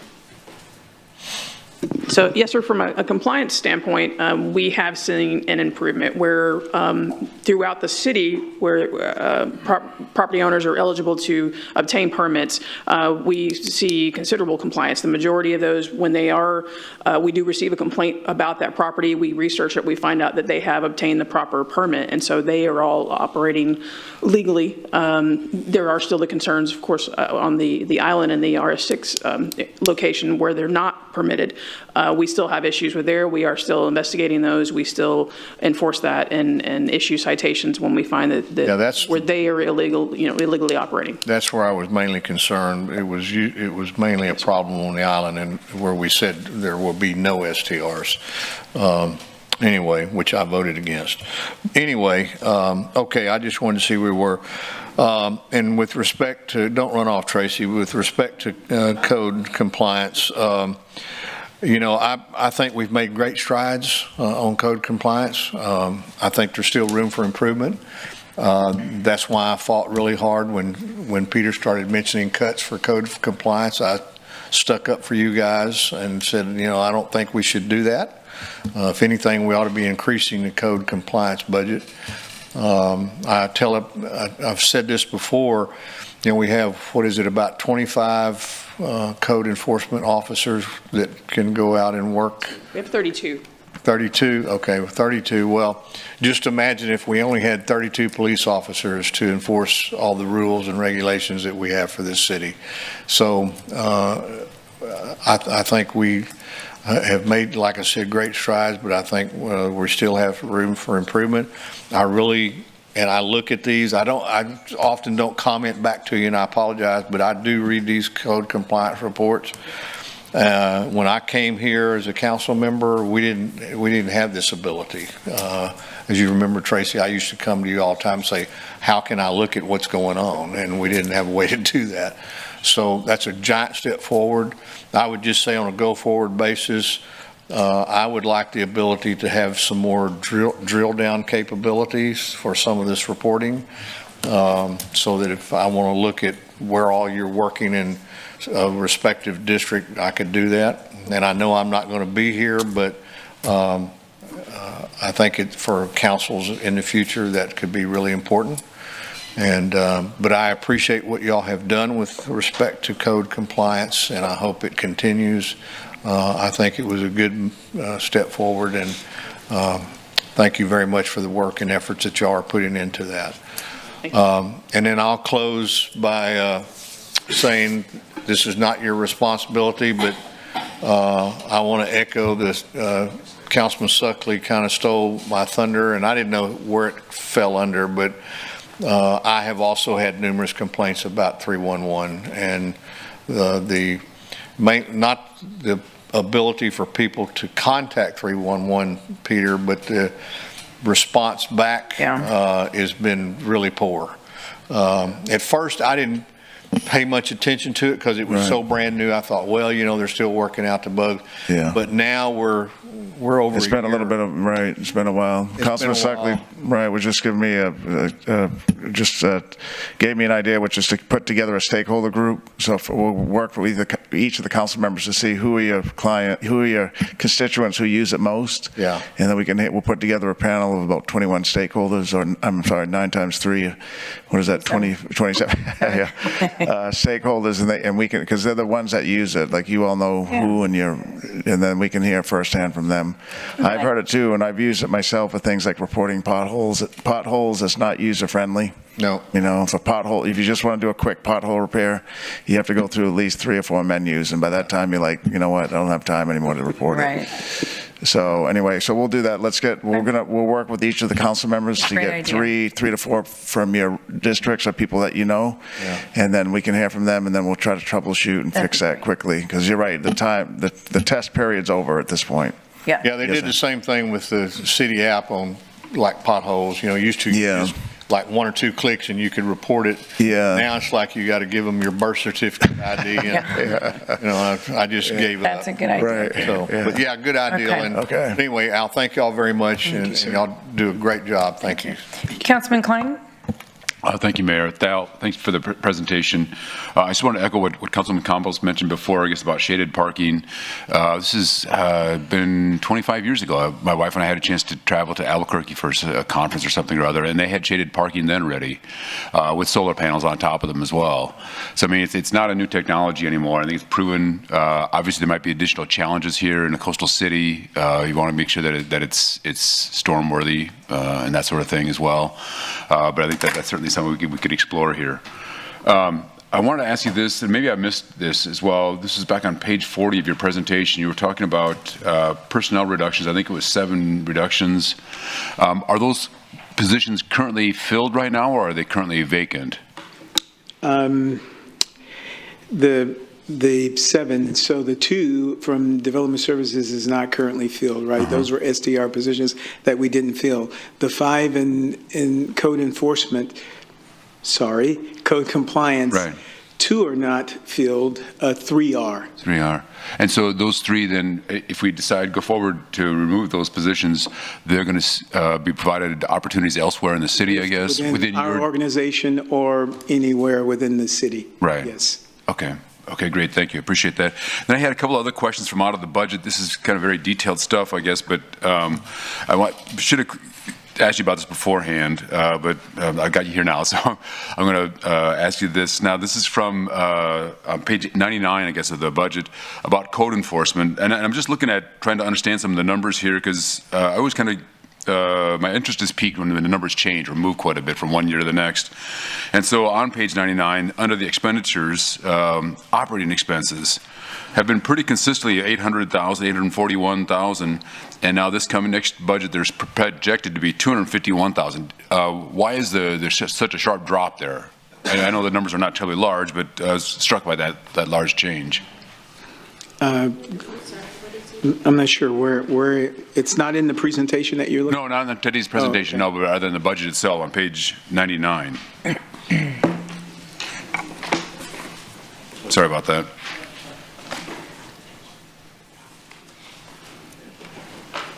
Oh, okay. Okay, very good. And one more time so I can make sure, because I think Neiman hit on exactly what it is. You're looking at our abatement budget, right? So in this current fiscal year, we normally budgeted 600 grand, but we're able to carry over from last year because we had so many work orders to carry over from last year, and the fifth floor allowed us to carry over about almost 200 grand, 187,000. So it made our budget, our abatement budget in FY24 over 800 grand. Mm-hmm. Now I think and normally we were hoping to get 600 grand again for FY25, but I think that's been proposed to be cut to something way less than that. Okay. And that's something I think Peter was saying with you earlier, you're going to discuss in next Thursday or so, all of the proposed cuts and amendments to those cuts. Okay, all right. And the only other question I had, this is from a bit further in the same budget, from out of development services on page 204 of development services, where they're looking at the revenues. These are much smaller numbers actually, but I'm just struck by this partially because this is, I don't know, my own area of interest. I studied liquor prohibition, right? So I'm always interested in liquor policy and how people go about trying to regulate liquor. And I saw here that beer and liquor licenses have been, I think in 22-23 there were 52,000, and then in 23-24 there are 35,000, and now they're projected to be zero. Because we're transferring that to the health department, correct? Okay. Yes.